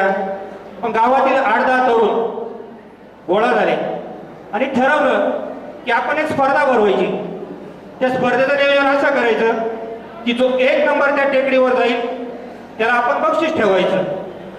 स्पर्धा ठरली, दिवस ठरला, वेळ ठरली, परंतु निगेटिव्ह लोक राहतात गावामध्ये. अरे कशाला भरवते त्या स्पर्धा, आमच्या म्हाताऱ्याने थोडं ऐकत चला, आजपर्यंत टेकडीवर कोणी गेलंय का, आम्ही काय उन्हाळ्यात म्हातारे झालेलो आहे का. बरं येऊन तुम्ही परत येशाल का, तुम्ही कुठं आम्हाला जायचं नाही, एक बोलते एक आहे, दुसऱ्या कुठल्या स्पर्धा ठेवा, पण टेकडीवर जाण्याची स्पर्धा काय ठेवू नका. पण पोरांनी चंग बांधला की टेकडीवर जायचं म्हणजे जायचंच. ठरली तारीख, ठरली वेळ, ठरली, स्पर्धा चालू झाली. स्पर्धा चालू झाली, गावातील मुलांपैकी फक्त 8 जणांनी त्या स्पर्धेमध्ये भाग घेतला. किती जणांनी? 8 जणांनी. स्पर्धा चालू होणार ते 4-2 जण आले. अरे आमचं ऐका, आम्ही म्हातारे, आम्ही फुकट नाही म्हातारे झालो, तुम्ही जाऊ नका. काही झालं बरं वाटतं, तुमच्या मागं कोण आहे निगेटिव्ह विचार घालणारे ते 100% आले. त्यातले 2 जण म्हणते राव हे बोलते ते खरंय, जर बाय चान्स काही झालं तर आपलं काय होईल. 2 जण गळाले, खाली राहिले 6 जण. चालू झाली पुढं स्पर्धा चालू झाली, टेकडीवर जायला चालू झाले, झंडा डाराने वगैरे निघाले. एक जण ठेस लागून पडला. तो काय म्हणतो दुसऱ्याला, जायला आजपर्यंत असं कधीच झालं नाही बो, मला एकदम कस तरी होऊ राहिलं, मला तरी वाटतं वर काहीतरी असं म्हणून जे म्हातारे म्हणलं ते वर जाऊ नका. तो म्हणला असं, मग तू नाही तर मी नाही. परत 2 जण गळाले, खाली राहिले 4 जण. 4 जणांपैकी परत निम्म्या भागावर एक गेला, तो परत ठेस लागून पडला. परत तीच कंडिशन, तिथून ते परत खाली आले. आता राहिले 2 जण. 2 जणांपैकी एक जण वर गेला, बऱ्याच वर गेला. एक जण थांबला, त्याने खाली पाहिलं, त्याला खाली कोणी दिसेना. त्याने वर पाहिलं, त्याला वर कोणी दिसेना. त्यांनी काय केलं, जो 2 राहिले त्यातला एक जण परत खाली निघून आला. त्याला वर काही दिसेना, खाली काही दिसेना. पण एक जण जो राहिला होता तो डायरेक्ट वर गेला. आणि तो जसा वर गेला ना तसा खाली गावकऱ्यांनी टाळ्यांचा कडकडाट चालू केला, त्याच्या नावाच्या घोषणा चालू झाल्या. तो खाली आला, कोण त्याला खांद्यावर घेऊन नाचतं, कोण त्याला असं गदगदा हलवित, तू एवढा वर कसा काय गेला, तू कसा काय वर गेला. त्यातलं हे 2 जण म्हणे अरे तो काहीच सांगणार नाही. म्हणे का मग, तो बाहेर आहे म्हणे. मग जो बाहेरा होता तो वर गेला. त्याला कारण असं आहे, त्यांना फक्त चंग बांधला होता की मी काही करून वर जाणार, त्यानं कोणाचं ऐकलं नाही. तसं हे महाराज जरी पंचायत समितीला त्यांच्याबद्दल निराशा पडली, महाराज खचून गेला नाही, पुनच्छ उभा राहिला आणि समाजसेवेने दिमागदारपणे या ठिकाणी चालू केलं. हेच अध्यात्माचा एक भाग म्हणून साहाळ्यामध्ये आज अनाथाश्रम चालू आहे. त्या अनाथाश्रममध्ये त्यांनी जे कोणी वाट सुरू येथील बाबांना सांगितले, बाबा किती काही लागलं तर कोणीही आश्रमातून उपाशी नाही गेला पाहिजे. 8 दिवस झाले, 10 दिवस झाले, यांनी तिथं शेड वगैरे बांधून दिलं. बाबांना कुठली काही समस्या आली तर हे बाबांना फोन करतात आणि हे समाजसेवेचं अन्नदानाचं काम मच्छू पाटलाच्या हातून या ठिकाणी चालू आहे. कुटुंब चालवत असताना स्वतःपुरता स्वार्थ कधी साधवला नाही या माणसानं. माझी कुटुंब माझी जबाबदारी, पुतणीचं सगळ्या घरातल्या लग्नाची जबाबदारी या माणसाने या ठिकाणी पार पाडली. दोन्ही पुतणे असतील, सर्वांना रोजीरोटीचा त्या ठिकाणी स्वतःचा व्यवसाय उभा करून दिला. कोणी काही डेअरीवर कामाला ठेवलं. म्हणजे जी जबाबदारी स्वतःच्या अंगावर आली ती निस्वार्थपणे या माणसाने पार पाडली. आणि आज 2 दिवसानंतर ज्यांच्यासाठी ते स्वराज्य साम्राज्य उभं करतायत तो त्यांचा चिरंजीव सुद्धा जॉर्जियाला MBBS साठी जातोय. त्यालाही शुभेच्छा आपण या ठिकाणी देणार. त्यांच्यासाठी एक मराठी चाळ आहे. आमच्या सर्व श्रीराम मित्र मंडळ, त्या सर्व सेंटर चालक, सर्व त्यांचे सहकारी होऊन अशीच सामाजिक सेवा घडत राहो यासाठी तुम्हाला परमेश्वर दीर्घायू देव. गोष्टी आहेत, गजांताच्या गोष्टी आहेत, तर या गोष्टीबद्दल थोडंसं बोलतोय. पण महत्वाची गोष्ट आहे की मी ऑलरेडी बऱ्याचशा गोष्टी कव्हर झाल्या, त्यामुळे या गोष्टी तुम्ही कशा ओळखायच्या तुमच्या मोठ्यामध्ये की हा प्रॉब्लेम आपण काय करतोय, चालू द्यायचं. कधी आपण त्या गोष्टीमध्ये विचार करतो की हा प्रश्न वेगवेगळे शरीरातले जे कामं असतात त्या कामाचा आत्तापर्यंत डिस्कशनमध्ये कधी आला नाही, त्याच्यावर कधी चर्चा झाली नाही आणि त्याचा परिणाम काय होतो की तुमचं उत्पादन, उत्पादन आणि तुमचा फायदा या तिन्ही गोष्टी लांबत जातात. जर आपण प्रोटीनच्या बाबतीत जर बघितलं तर काही व्हिडिओ आहेत तुम्हाला असं लक्षात येईल की याच्यामध्ये हे स्त्रीबीज बाहेर पडतं आणि स्त्रीबीज बाहेर पडल्यानंतर त्या स्त्रीबीजला शरीरामध्ये आतमध्ये घेऊन जायचं आणि डॉक्टरांनी जी काय बघलेली असते तर ते शुक्राणू असतात, तर ते शुक्राणू एकत्र आणण्यासाठी तुमच्या गर्भाशयाला त्या पशूच्या मसल पॉवर पाहिजे, मसलचं आकुंचन प्रसरण पावलं पाहिजे. जर तुमच्या पशूमध्ये काय गोष्टी बघितलं असेल की आता इथं फलन झालं आणि हे तयार झाला जो भ्रूण असतो हा गर्भाशयामधून चिटकतो आणि मग तुमच्या ॲनिमलचं प्रेग्नन्सी आहे ती कंटिन्यू होते. तुम्ही असं किती लोकांनी बघितलं की आमच्याकडं डॉक्टरला बोलल्यानंतर डॉक्टर म्हणतात पिशवीला टोन कमी झालं असं, किंवा काही वेळेस असं होतं की आपण गाय भरवून घेतो आणि भरवल्यानंतर 15-16 दिवस गेलं की मग आपल्याला कळतं की ते तुळशी घाण टाकल्यासारखी वाटते. मग ह्या गोष्टी का होतात हे लक्षात घ्या की जर तुमच्या जसं तुम्ही इथं बघितलं की याच्यामध्ये जे आकुंचन प्रसरण पावायचं जी मसलची ताकद पाहिजे ती ताकद जर कमी पडली तुमचा पशु माझावर येईल तर प्रॉब्लेम नाही येणार. पण त्या पशुच्या गर्भाशयाला जर टोन नसेल तर त्या ठिकाणी हे स्त्रीबीज बाहेर पडलेलं पकडणं असेल किंवा डॉक्टरने सोडलेले शुक्राणू एका जागेवर येणं, दोघांचं फलन झाल्यानंतर त्या ठिकाणी जो एम्ब्रिओ तयार होतो, भ्रूण तयार होतो, तो गर्भाशयात पोहोचणं ह्या गोष्टी वेळेत होत नाही. त्याचं कारण कसं असतं की जर टोन कमी असेल तर तुमचं स्त्रीबीज पकडलं जाणार नाही, मग तुमच्या गावापर्यंत विषय संपतो. फलन झाल्यानंतर जर त्या गर्भाशयामध्ये तो एम्ब्रिओ अटॅच नाही झाला, येऊन चिटकला नाही गर्भाशयाला, तर तुमची प्रेग्नन्सी चालू राहणार नाही आणि त्याला जर तुमच्या 14 ते 15च्या पुढचा वेळ लागला कारण जर तुमच्या मसलचं आकुंचन प्रसरण नाही पावलं तर हा प्रॉब्लेम आहे. करू शकत नाही. त्यांनी काम काय भरायचं आहे ते केलेलं आहे. तुम्हाला तुमच्या पशुची काळजी घ्यायची की हा प्रॉब्लेम आला नाही पाहिजे. कारण बऱ्याचशा वेळेस असं होतं की या गोष्टीला आपण प्रोटीनचा विचार केला जात नाही. थोडं तुमच्या नाहा वाजायला झोप जेवायला वेळेवर झोपू नका. दुसरी गोष्ट आहे की गर्भाशयामध्ये जसं आपण बघतो गर्भाशयामध्ये गाभण होण्याच्या अगोदर गर्भाची थोडीशी वाढ होते, त्याच्यामध्ये तुमचा गर्भ चिटकतो, हे बनण्यासाठी देखील प्रोटीन लागतं. आणि जर या ठिकाणी हे तुमची गर्भाशयाची जर भिंत किंवा गर्भाशयात जर न्यूट्रिशन नाही स्टोअर झालं तर त्या ठिकाणी काय होतं की हा तयार झालेला जो भ्रूण आहे हा न चिटकता बाहेर फेकला जातो. जे मी आत्ता म्हणलं तुम्हाला की 15-16 दिवसांचं गर्भाशयात घाण टाकल्यासारखी वाटते, तर त्या ठिकाणी हा प्रॉब्लेम असतो की हा जो भ्रूण आहे हा इथं का गर्भाशयात न चिटकता बाहेर पडतो. आणि मग तुम्ही डॉक्टरांना जरी म्हणले की 2दा भरली 3दा भरली तर डॉक्टरांचा रोल काय नाही, गाय माझ्यावर भरायचं काम तर करतायत. आपला प्रॉब्लेम आहे की त्यातलं प्रोटीन कमी पडतंय म्हणून गोष्टी होतात आणि त्यासाठी आपण वेगळं डोकं लावत. शेवटच्या 3 महिन्यात खास करून तुम्हाला जास्त काळजी घ्यावी लागते. आपल्याकडं उलटं होतं. शेवटच्या 3 महिन्यात गाय आठवली, खुराक कमी, सगळं बंद करायचं, दूध देत नाही. आता साधा विचार करा की आपल्याकडं माणसामध्ये शेवटच्या 3 महिन्यामध्ये आपण काय करतो. जर कुठली लेडीज प्रेग्नंट असेल तर आपण तिथं डिंगाचे लाडू चालू करतो, खजूर चालू करतो. आपल्या ॲनिमलमध्ये काय करतो, काहीच करायचं नाही. मग जसं मग अशा आडवे डॉक्टर म्हणले की आळातच नाही तर पोरात कुठून यायचं. पण तुम्ही जर या काळात भरलंच नाही तर तुमच्या पशूमध्ये पुढचा जो चीक तुम्हाला पाहिजे, जे तुम्हाला पटीला क्षमता वाढवायला पाहिजे, तो कसा बांधणार आहे. मग तो जर बांधला नाही ना तुमच्या पिल्लाची वाढ चांगली होईल वासराची, ना तुमचं पुढचं दूध उत्पादन चांगलं राहणार आहे. म्हणजे तुम्हाला त्या काळात गर्भावस्थेमध्ये पुढचं दूध उत्पादन चांगलं करायचं असेल तर खुराक बंद करून चालणार नाही, हे लक्षात असू द्या. याच्यानंतर बाकीच्या गोष्टी जर बघितल्या तर डॉक्टर बऱ्याच असं म्हणतात की गावाला ज्ञान प्रेग्नन्सीमध्ये हार्मोनचा इम्बॅलन्स असतात. ते हार्मोन बांधण्यासाठी प्रोटीन लागतं शरीरामध्ये. सोबत सगळ्यात महत्त्वाची गोष्ट आहे की रक्तक्षय किंवा रक्त वाया गेल्यानंतर रक्त बांधण्यासाठी हिमोग्लोबिन सगळ्यांनी ऐकलं. ते हिमोग्लोबिन बांधण्यासाठी प्रत्येक ठिकाणी तुम्हाला प्रोटीन लागतं. त्याचं कारण काय असतं, जसं तुम्ही वेगवेगळ्या कंडिशन बघताय, गोचिड ताप झाला असेल, ॲक्सिडेंटची कंडिशन असेल किंवा काही ठिकाणी सर्जरी करतो आपण, त्या ठिकाणी रक्ताचा लॉस होतो किंवा काही कंडिशनमध्ये वास ओढून काढतो. कुठलीही डिलिव्हरी बघायची, गाय व्यतिरिक्त त्यांना रक्त जातं. मग हे रक्त भरून काढताना प्रोटीन का लागतं, त्याचं कारण आहे की जनरली तुम्ही आता पण काय बघितलं की रक्त भरण्यासाठी तुम्हाला काय पाहिजे, आयर्न पाहिजे, लोह पाहिजे. पण हिमोग्लोबिन मधला ग्लोबिन जो पार्ट असतो, आणि साधं उदाहरण बघायचं, माणसामध्ये आपण शेंगदाण्याचे लाडू करतो. शेंगदाणे लाडू का खातो? कारण शेंगदाण्यामध्ये प्रोटीन आहे आणि गुळामध्ये लोह आहे.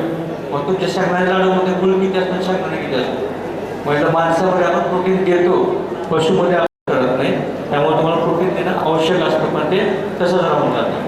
त्याच्या व्यतिरिक्त आपण बघितलं की ही कमतरता कशी ओळखायची, साधं सोपं आहे. तुम्ही जर पशुचे डोळे बघितले, पशुचे दाताचे जे आपले आहेत ते जर तुम्ही बघितलं, किंवा काही वेळेस तुम्ही पशु जर माझ्यावर असताना जर गुलाबी न दिसता फिकट गुलाबी असेल, पांढरट असेल, पिवळसर दिसत असेल, त्याचा अर्थ त्या पशुमध्ये रक्ताची कमतरता निर्माण झालेली आहे ऑलरेडी. मग अशा पशुला तुम्ही किती बाकीच्या गोष्टी केल्या, तुमचं दूध उत्पादन पण वाढणार नाही आणि तुमचं त्या ठिकाणी गावण्याचे चान्सेस पण कमी होतील. सोबत जसं मी आता म्हटलं तर ही जे तांबड्या पेशी शरीरातले असतात, त्या तांबड्या पेशी जे त्या शरीरामध्ये नवीन रिसायकल जे होतं, तर त्याच्यामध्ये तुम्ही बघेल की प्रोटीनमध्ये आणि एक लोहमध्ये वेगळे होते आणि ते शरीरभर रिसायकल केली जाते. मग ही गोष्ट होण्यासाठी देखील शरीरात प्रोटीन आवश्यक असतं. सोबत जे मागाशी म्हटलं की प्रतिकार क्षमता वाढवायला तुम्हाला प्रोटीन पाहिजे. म्हणजे आत्ता जसं तुम्ही बघताय की तुम्ही प्रतिकार क्षमता वाढवायची असेल तुम्हाला, तर त्या ठिकाणी प्रोटीनची आवश्यकता असते, त्यासाठी तुम्हाला प्रोटीन लागणार आहे. बाकी तुम्ही गाड्याचे बैल असतील, कारखाना जवळ आहे तुमच्याकडं, त्यामुळे डॉक्टर म्हणजे प्रॅक्टिस करतात, तर त्यावेळेस हा मुद्दा कॉमन असतो की बैलाला जास्त लोड झाला तर बैल खाली बसणार किंवा उभारणार राहणार, तर त्या ठिकाणी मसल पॉवर वाढण्यासाठी तुम्हाला प्रोटीनची आवश्यकता असते. लंपीमध्ये किंवा याच्यामध्ये जे स्किनचे आजार आहेत, जे खुराचे आजार असतील, त्या खुराच्या आजारामध्ये तुम्हाला तिथलं जे काही केस असतात, तुम्ही टी व्हीने ॲड बघता की कॅरेटिन ट्रीटमेंट आहे शाम्पूसाठी असेल किंवा काय, म्हणजे काय तुमच्या अंगावरची जी केस आहेत त्याच्यासाठी कॅरेटिन लागतं. तर ते कॅरेटिन म्हणजे 99.5% फक्त प्रोटीन असतं, पण तुम्ही त्या ठिकाणी त्याचा वापर करू शकता. सोबत सडाच्या दूध गळत असतं, तर सडाच्या मधलं जे काही ब्लॉक करणं लाईनिंग असतं ते कमी पडतं आणि त्यामुळे त्या ठिकाणी हा प्रॉब्लेम तुम्हाला जाणवतो.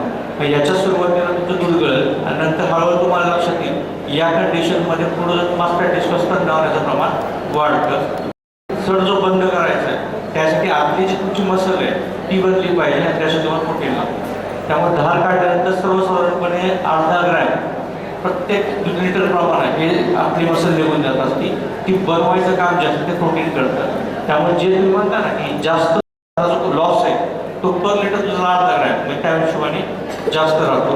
त्यामुळे तुम्ही अशा गोष्टी असतील तर त्यांना प्रोटीनचं देणं आवश्यक राहतं. सोबत जे हलपाचे कंडिशन असतात काही ठिकाणी, हलपा याच्यावर जो काही कास वाढते याच्या दोन गोष्टीचा फरक सांगतो. जर कास थंड असेल तर हलपा आहे, जर कासाला हात लावून कास गरम लागत असेल तर स्तन आहे.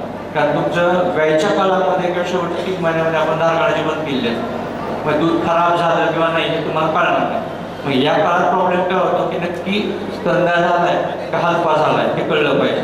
तर साधा सोपा पर्याय, तुम्ही त्याच्यावर हात लावला थंड लागत, तुम्ही जर बोटाने दाबलं आणि बोट काढलं तर ते लगेच माघारी येणार नाही, थोडा वेळ घेईल. मग तुम्हाला दिसेल ते हळूहळू स्किन परत जागी जाते. दगडी असेल तर गरम लागल, जास्त कडक लागल आणि दाबलं हात काढला ते लगेच जागी राहणार. म्हणजे ह्याच्यावर तुम्ही अंदाज घेऊ शकता की हलपा आहे का दगडी झालेली.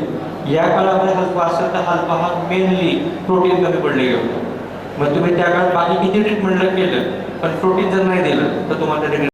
आणि म्हणून बघा की ज्या ज्या ॲनिमलमध्ये खुराक बंद करतो आपण शेवटच्या 3 महिन्यात त्यांच्याचे प्रमाण जास्त बघायला मिळतं तुम्हाला. सोबत दूध वाढीसाठी पण मग अशी काही लोकांनी प्रश्न विचारला की SNF आणि फॅटसाठी काय पाहिजे. तर जर एखाद्या पशुचं जर SNF बसत नसेल तर त्याचं प्रोटीन कमी पडतं. त्यामुळे हे तुम्ही बघू शकता की जर आमच्याकडे डेअरीला आम्ही दाखवून आम्हाला SNF म्हणजे फॅट बसते SNF बसत नाही हा प्रॉब्लेम आहे, तर त्या ठिकाणी 100% प्रोटीनचा प्रॉब्लेम असतो. मग तुम्ही प्रोटीन दिलं तर तुम्हाला तो प्रॉब्लेम कव्हर करता येऊ शकतो.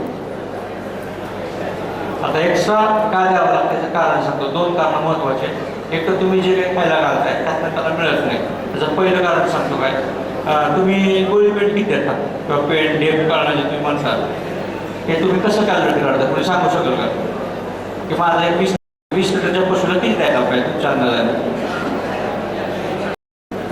350 ग्रॅम 1 लिटरला. पण ह्याच्यामध्ये एक फरक असतो थोडासा.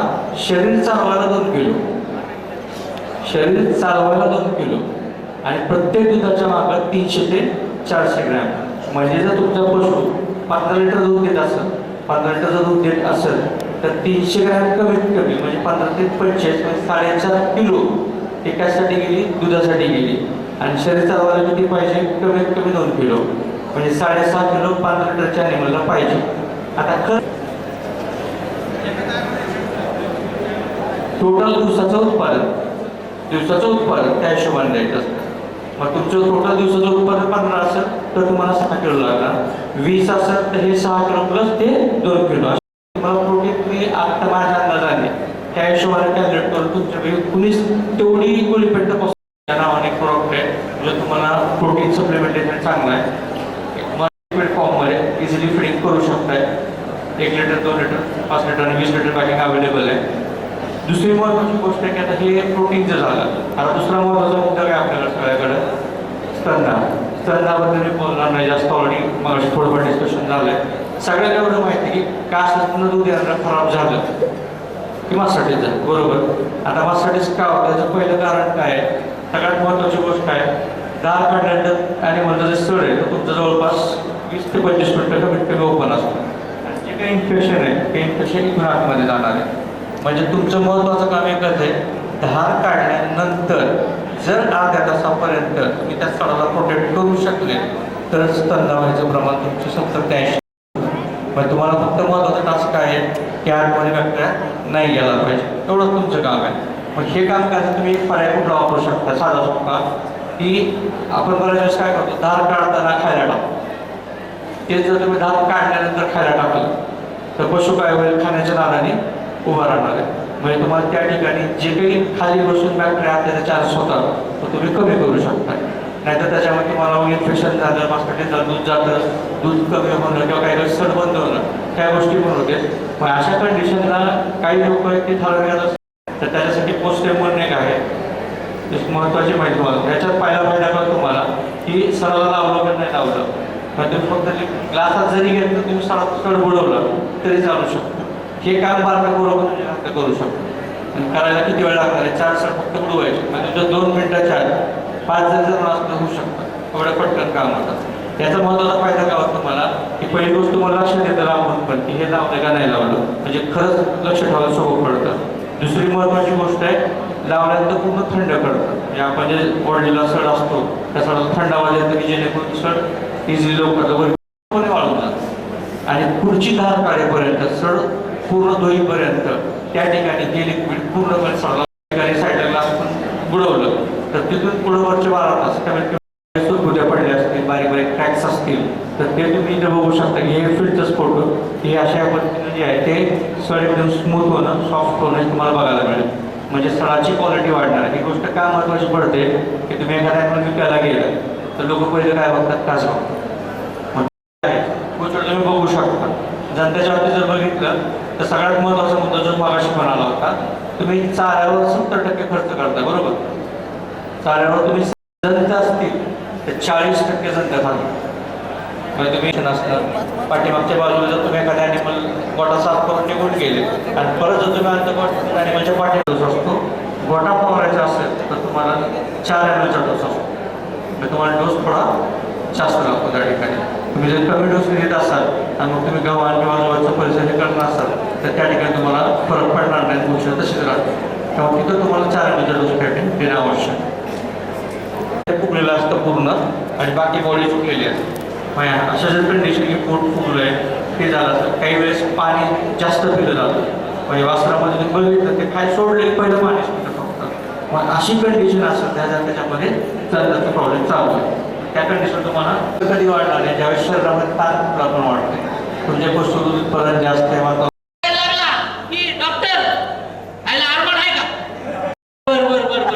जाऊ द्या, जो काय आपला रेग्युलर कार्यक्रम आहे तो होऊ द्या, बरोबर आहे. पण इकडे डॉक्टर आल्यावर सुद्धा 1 नंबर कॅनिस्टर मधली काढायची का 2 नंबर मधली काढायची, साहेब कधी कधी खिलार पण चुकून एक चपला होतोय, बरोबर आहे का. हाच मुद्दा झाला नाही पाहिजे. एक चपला खिलार गेला नाही पाहिजे, जर गेला पाहिजे, बरोबर आहे. तर हे असं जर तुम्ही केलं करणार का, नाही करणार का. तर गाई मारण्याच्या अगोदर माझे मित्र माझ्यावर आले पाहिजेत, शेतकरी मित्र, बरोबर आहे. 1 महिना अगोदर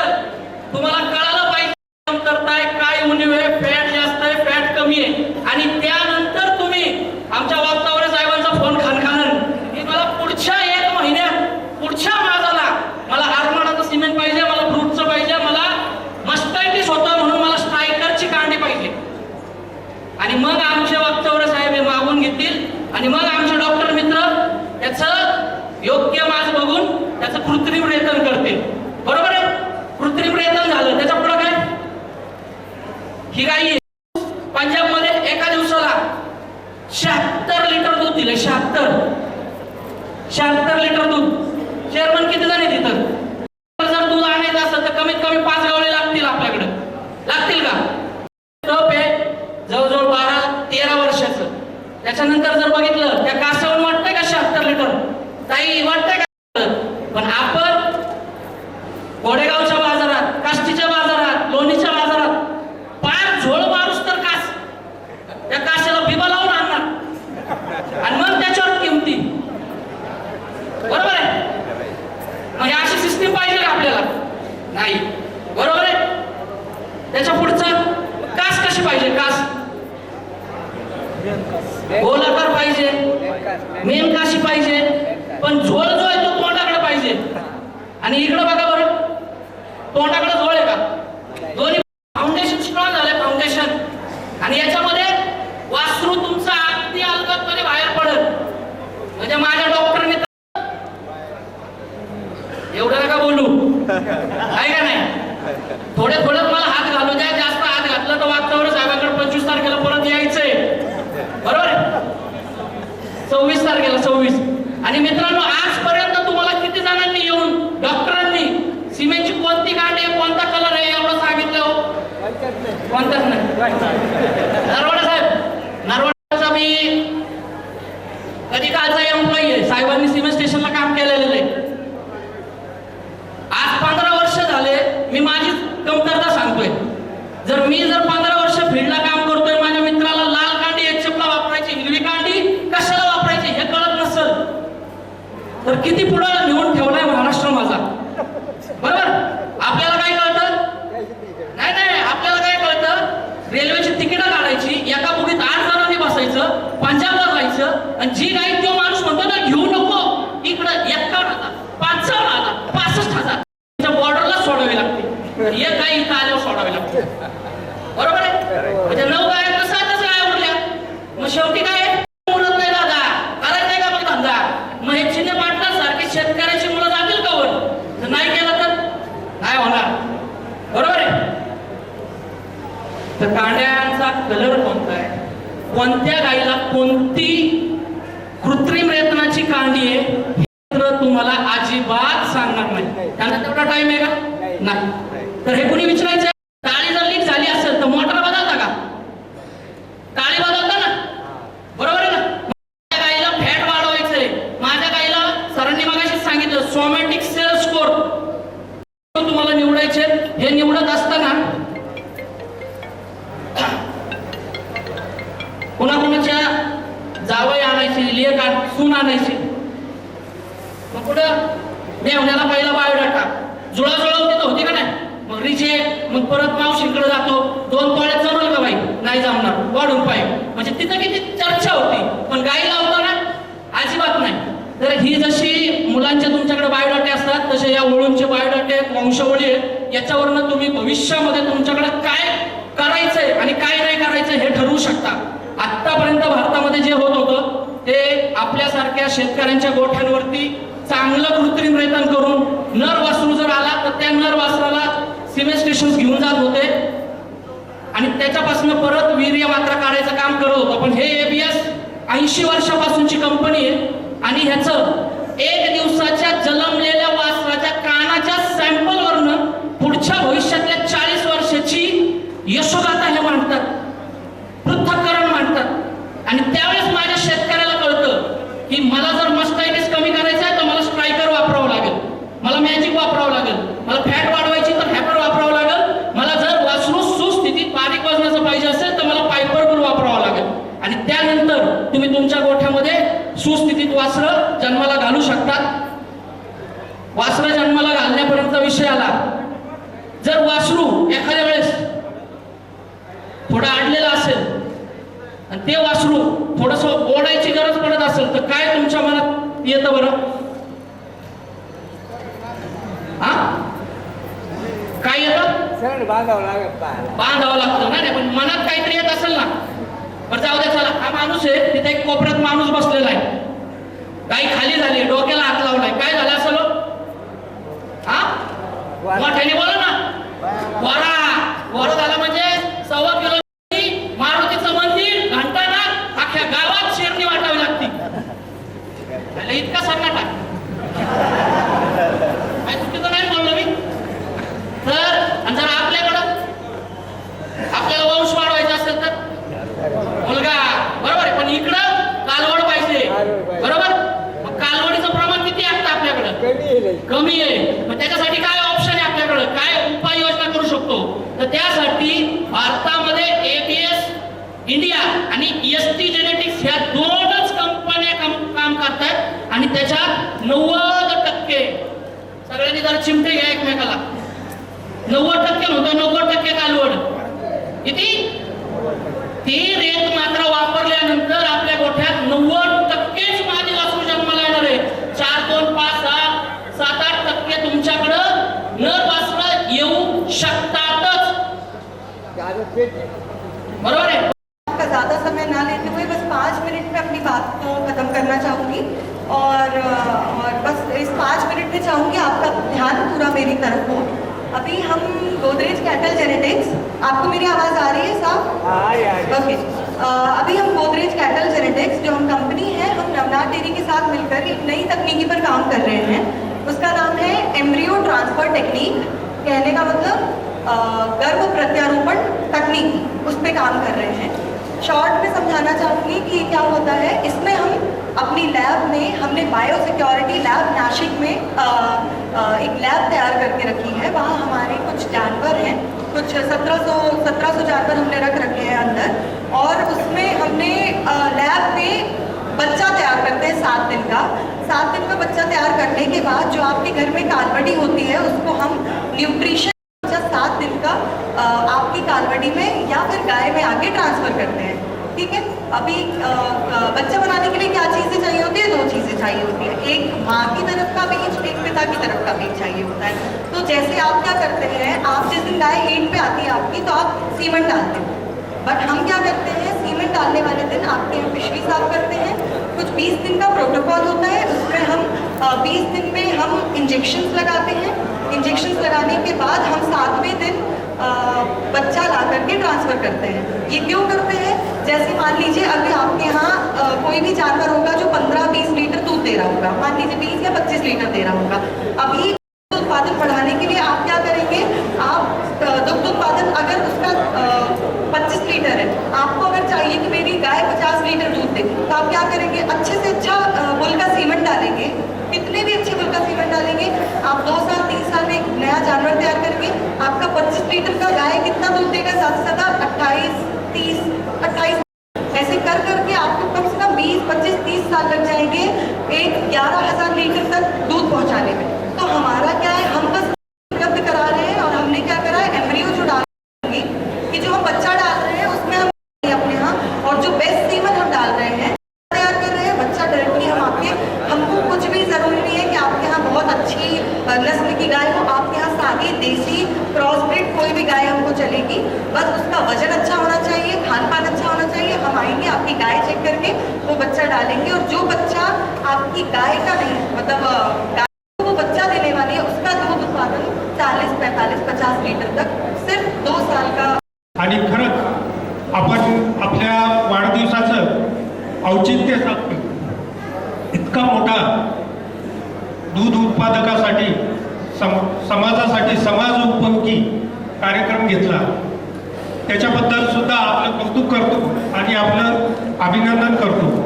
खरं तर असे कार्यक्रम असा वाढदिवसानिमित्त कार्यक्रम आयोजित करून उत्पादकांना वेगवेगळ्या प्रकारचे चर्चासत्र असो किंवा बाकी तांत्रिक नॉलेज असो याचं प्रदर्शन करून आपण उत्पादकांच्या ज्ञानामध्ये खूप मोठ्या प्रमाणामध्ये भर पाडत आहात हे खरंच अतिशय स्थूल कौतुकास्पद कार्यक्रम आहे मला वाटते असेच कार्यक्रम प्रत्येक दूध संकलन केंद्र आणि दूध डेअऱ्यांनी घ्यायला पाहिजे जेणेकरून आपल्या दूध उत्पादकामध्ये याच्याबद्दलची जागृती होईल आणि नवीन नवीन तंत्रज्ञान ज्या आपल्या पशुसंवर्धन विभागामध्ये किंवा व्हेटरनरी डिपार्टमेंटमध्ये जे आलेलं आहे हे पशुपालकापर्यंत पोहोचल्या जाईल मगापासून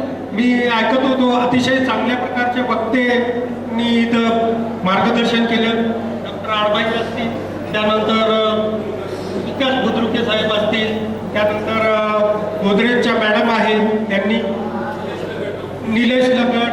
निलेश लगाडचे तर गेल्या 10 वर्षापासून ओळखतो मी, त्यांनी मार्गदर्शन केलं. तर खरंच आहे. आणि त्याच बरोबरीने वेगवेगळ्या कंपन्यांचे स्टॉल आणि त्यांचे प्रॉडक्ट हे पाहून सुद्धा खूप आनंद वाटला आणि खूप चांगल्या प्रकारचं हे तुम्ही आजचा चर्चासत्र आणि प्रदर्शन घेतलेलं आहे, त्याबद्दल परत एकदा आपलं कौतुक करतो. खरं म्हणजे मी त्याचा कसा उपयोग करून घेतला पाहिजे, लाभ घेतला पाहिजे याच्याबद्दल बोलणार आहे. आता मागच्या वेळेस दूध उत्पादकांसाठी 5 रुपये अनुदानाची योजना होती, ती आता 30 नोव्हेंबरपर्यंत पर्यंतच तिचा कालावधी होता. याच्यानंतर नवीन ज्या वेळेला सरकारी बरोबर ना नागरे साहेब, जेव्हा त्यांना अप्रूव्ह मिळेल तेव्हा त्याच्याबद्दलची ती अनुदानाची स्कीम सुरू होईल. परंतु 30 नोव्हेंबरपर्यंत ज्याचे कोणाचे पेंडिंग असतील प्रकरणं, त्यांनी आपल्या दूध संकलन सोसायटीवर जाऊन त्यांचा डाटा भरून आमच्याकडे सबमिट करायचं आहे, जेणेकरून आपल्याला लगेच अनुदान आपल्या बँक DBT म्हणून आपल्या बँक खात्यामध्ये जमा होईल. त्याचबरोबर दुसरं म्हणजे आमच्या डिपार्टमेंटमधून नॅशनल लाईव्हस्टॉक मिशन म्हणून ही केंद्र पुरस्कृत योजना आहे. मित्रो, आपल्याला माहिती आहे की आज रोजी आपल्याला सगळ्यात महत्त्वाचं गोष्ट जे दूध उत्पादनामध्ये लागते ते जनावरांसाठी चारा. आणि आपल्या सिन्नरच्या उत्तर भागामध्ये मी पाहिलेलं की खूप मोठ्या प्रमाणामध्ये मुरघासाच्या बॅग ह्या जनावरांसाठी भरून ठेवलेल्या असतात. तर नॅशनल लाईव्हस्टॉक मिशनच्या अंतर्गत आपण जर अर्ज केला तर याच्यात 50% सबसिडीवर आपल्याला हे सायलेज बेलर मशीन मिळू शकते. आणि त्याचे आपण घरच्या घरी किंवा दूध उत्पादक सोसायटी मार्फत सुद्धा आपण हे प्रकरण टाकून त्या सायलेज बेलर आपण घेऊ शकता. याच्याबद्दलची जी काही माहिती आपल्याला लागणार पाहिजेत असेल तर आपल्या तालुका पंचायत समितीचे पशुधन विस्तार अधिकारी किंवा नजीकच्या दवाखान्यामध्ये आपल्याला अवेलेबल आहे. त्याचबरोबर आता थोडंसं दूध व्यवसायाच्या व्यतिरिक्त शेळी पालनासाठी सुद्धा 50% सबसिडीवर आपल्याला हा प्रोजेक्ट आहे. याच्यामध्ये 100 शेळ्यापासून ते 500 शेळ्यापर्यंत हा प्रोजेक्ट आहे. त्याचबरोबर 1000 पोल्ट्री उद्योग आहे, पोल्ट्री उद्योगासाठी सुद्धा याच्यामध्ये 50% सबसिडीवर हा प्रोजेक्ट आहे. याच्यामध्ये 50 लाखापासून ते 1 कोटीपर्यंत हा प्रोजेक्ट सबसिडी आहे. तर हे सध्या शासनामार्फत ह्या स्कीम चालू आहेत. इच्छुक असाल तर आपण नजीकच्या दवाखान्याला संपर्क करा किंवा पंचायत संपर्क करा किंवा मला नाशिकच्या ऑफिसला येऊन भेटलं तरी आपण मी मार्गदर्शन आपल्याला सांगू शकतो. प्रक्रिया आपल्याला ऑनलाईन करायची आहे. मगाशी आता डॉक्टर लगड या आपण कांड्या जर वापरल्या 90% कालवडीच होतील. हे अशा प्रकारचं आपल्याला सगळ्याला माहिती आहे की 2016 पासून आपल्या महाराष्ट्रामध्ये सगळे गोवंश हत्या बंदी झालेली आहे. त्याच्यामुळे त्यांचं करायचं काय हा मोठा प्रश्न शासनामार्फत समोर. त्यामुळे आता पुढच्या वर्षीपासून आपण एक प्रस्ताव टाकलेला आहे आणि आपल्या सरकारी दवाखान्यामध्ये आपण सगळ्याच दवाखान्यामध्ये उपलब्ध करून होणार आहे. म्हणजे कालवड होण्याचं शिबिर आपण उपलब्ध करून देणार आहे. ती एक आपण पुढच्या वर्षीपासून चालू करत आहे. त्याचबरोबर लंपीच्या रोगाने थैमान घातलेला आहे.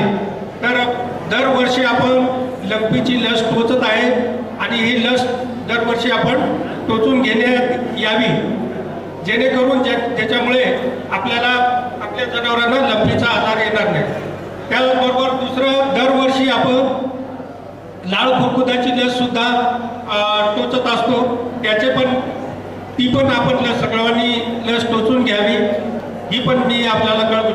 आणि सगळ्यात महत्त्वाचं जे आपल्याला सांगायचं आहे, जशी आपली माणसाची 5 वर्षानंतर जनगणना होते तशीच पशुची सुद्धा पशुगणना होत असते.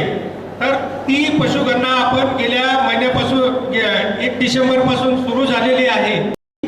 या पशुगणनेची द्यायची आहे आणि यावेळेस जी पशुगणना करत आहे, जे आपल्याकडं प्रगणक येणार आहे, त्यांना मोबाईलवरच एक ॲप डेव्हलप केलेलं आहे आणि त्या ॲपमध्येच आज सगळी माहिती आपली भरायची आहे.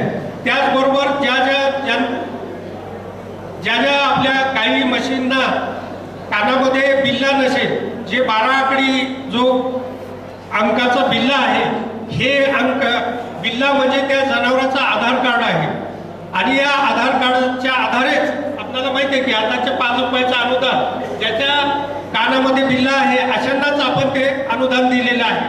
तर त्यामुळं यदा कदाचित आपल्या कानात टॅग मारलेले नसतील, कानात बिल्ले मारले नसतील किंवा गळून पडलेले असतील, ते पण आपण बिल्ले मारून घ्यायचे असतील. जेव्हा आपले प्रगणक आपल्याकडे नोंदणी करायला येतील किंवा नाही आले तरी दवाखान्यात जाऊन त्या डॉक्टरला सांगा की बाबा असाच कानात बिल्ला, म्हणजे त्याची काय होईल की आपल्या गायीची नोंद ह्या NDNLMच्या पोर्टल होईल. NDNLM म्हणजे काय, नॅशनल डिजिटल लाईव्हस्टॉक मिशनच्या अंतर्गत हे देशव्यापी देशाच्या केंद्र शासनाचं एक ॲप आहे, एक पोर्टल आहे. त्याच्यावर आपले सर्व गायीची, तिच्या मालकाची, किती लिटर दूध देते, किती आहे, ह्या सगळ्या नोंदी होतील. आणि त्याचबरोबर शासनाच्या विविध योजना, कधी पूर येतो, कधी जळीत काढ होते, अशा किंवा ज्या नैसर्गिक आपत्ती येतात अशा वेळेस ज्या वेळेला आपला अनुदानाची किंवा पाळी येते त्यावेळेला जर आपल्याकडे ह्या जनावरांची NDNLM वर नोंद असेल तर आपल्याला अनुदान किंवा बाकीच्या गोष्टी मिळण्यासाठी अडचण येणार नाही. त्यामुळे माझी कळकळीची विनंती आहे, या पशुगणनेसाठी जे आमचे प्रगणक किंवा डॉक्टर आपल्या दारात येतील त्यांना खरी माहिती द्या. सगळे त्या जनावरांचे आहेत त्याच्या नोंदी करून घ्या, जेणेकरून आपल्याला याचा भविष्यात फायदा होईल.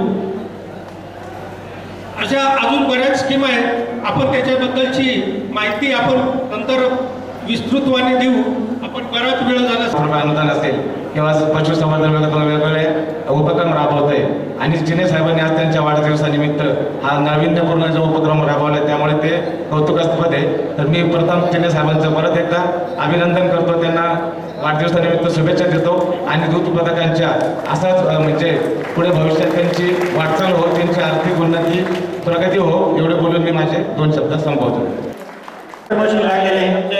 साईबाबा दूध संकलन केंद्राचे चेअरमन उत्पादक आहे, साहेबांच्या हस्ते आहे आणि बस आपले समोरच आहे तिथं ते घेऊन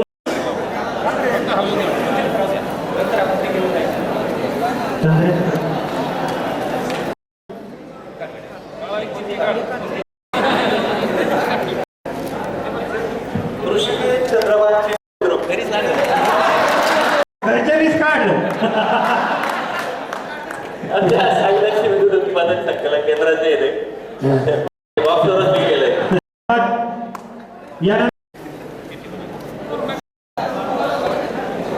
त्यासाठी गेला ते पुढं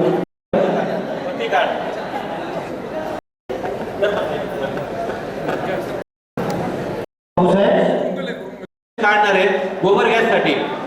1-2 मिनिटं फक्त सगळ्यांनी थांबा, कारण जेवणाचे प्रॉब्लेम असं झाले, आपल्याला टेबल लावायचे होते परंतु सगळे टेबल इथं अडकल्यामुळे आपल्याला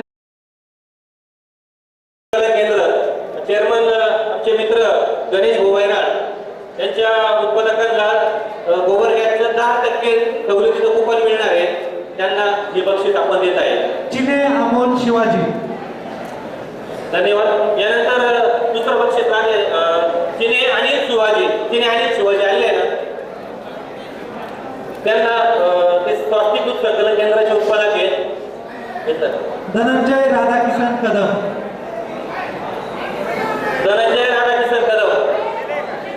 त्यांना पीर साहेबाबा दूध संकलन केंद्राचे उत्पादक आहेत, त्यांना 10%चं कुपन आहे गोबर गॅससाठी. राहुल मच्छिंद्र गवळी, राहुल मच्छिंद्र गवळी, कालिका माता दूध संकलन केंद्र धनंजय आगळे यांचे उत्पादक आहे. रेवणनाथ माधव पवार, रामलिंग महाराज दूध संकलन केंद्र रवींद्र आवारे, पीर साहेबाबा दूध संकलन केंद्र असे शेखलाल शेख, भीमा शिवाजी चतुर,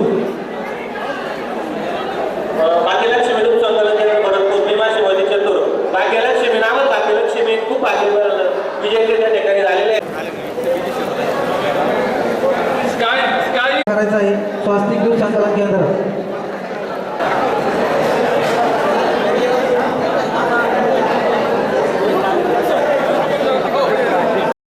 सत्कार करायचा आहे वाढदिवसाला.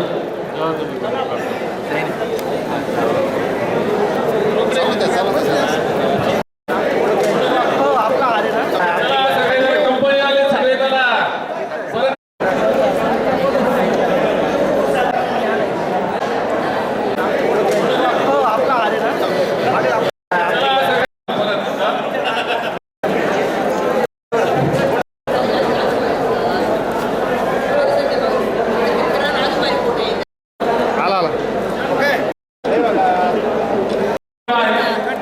जेवणाबरोबर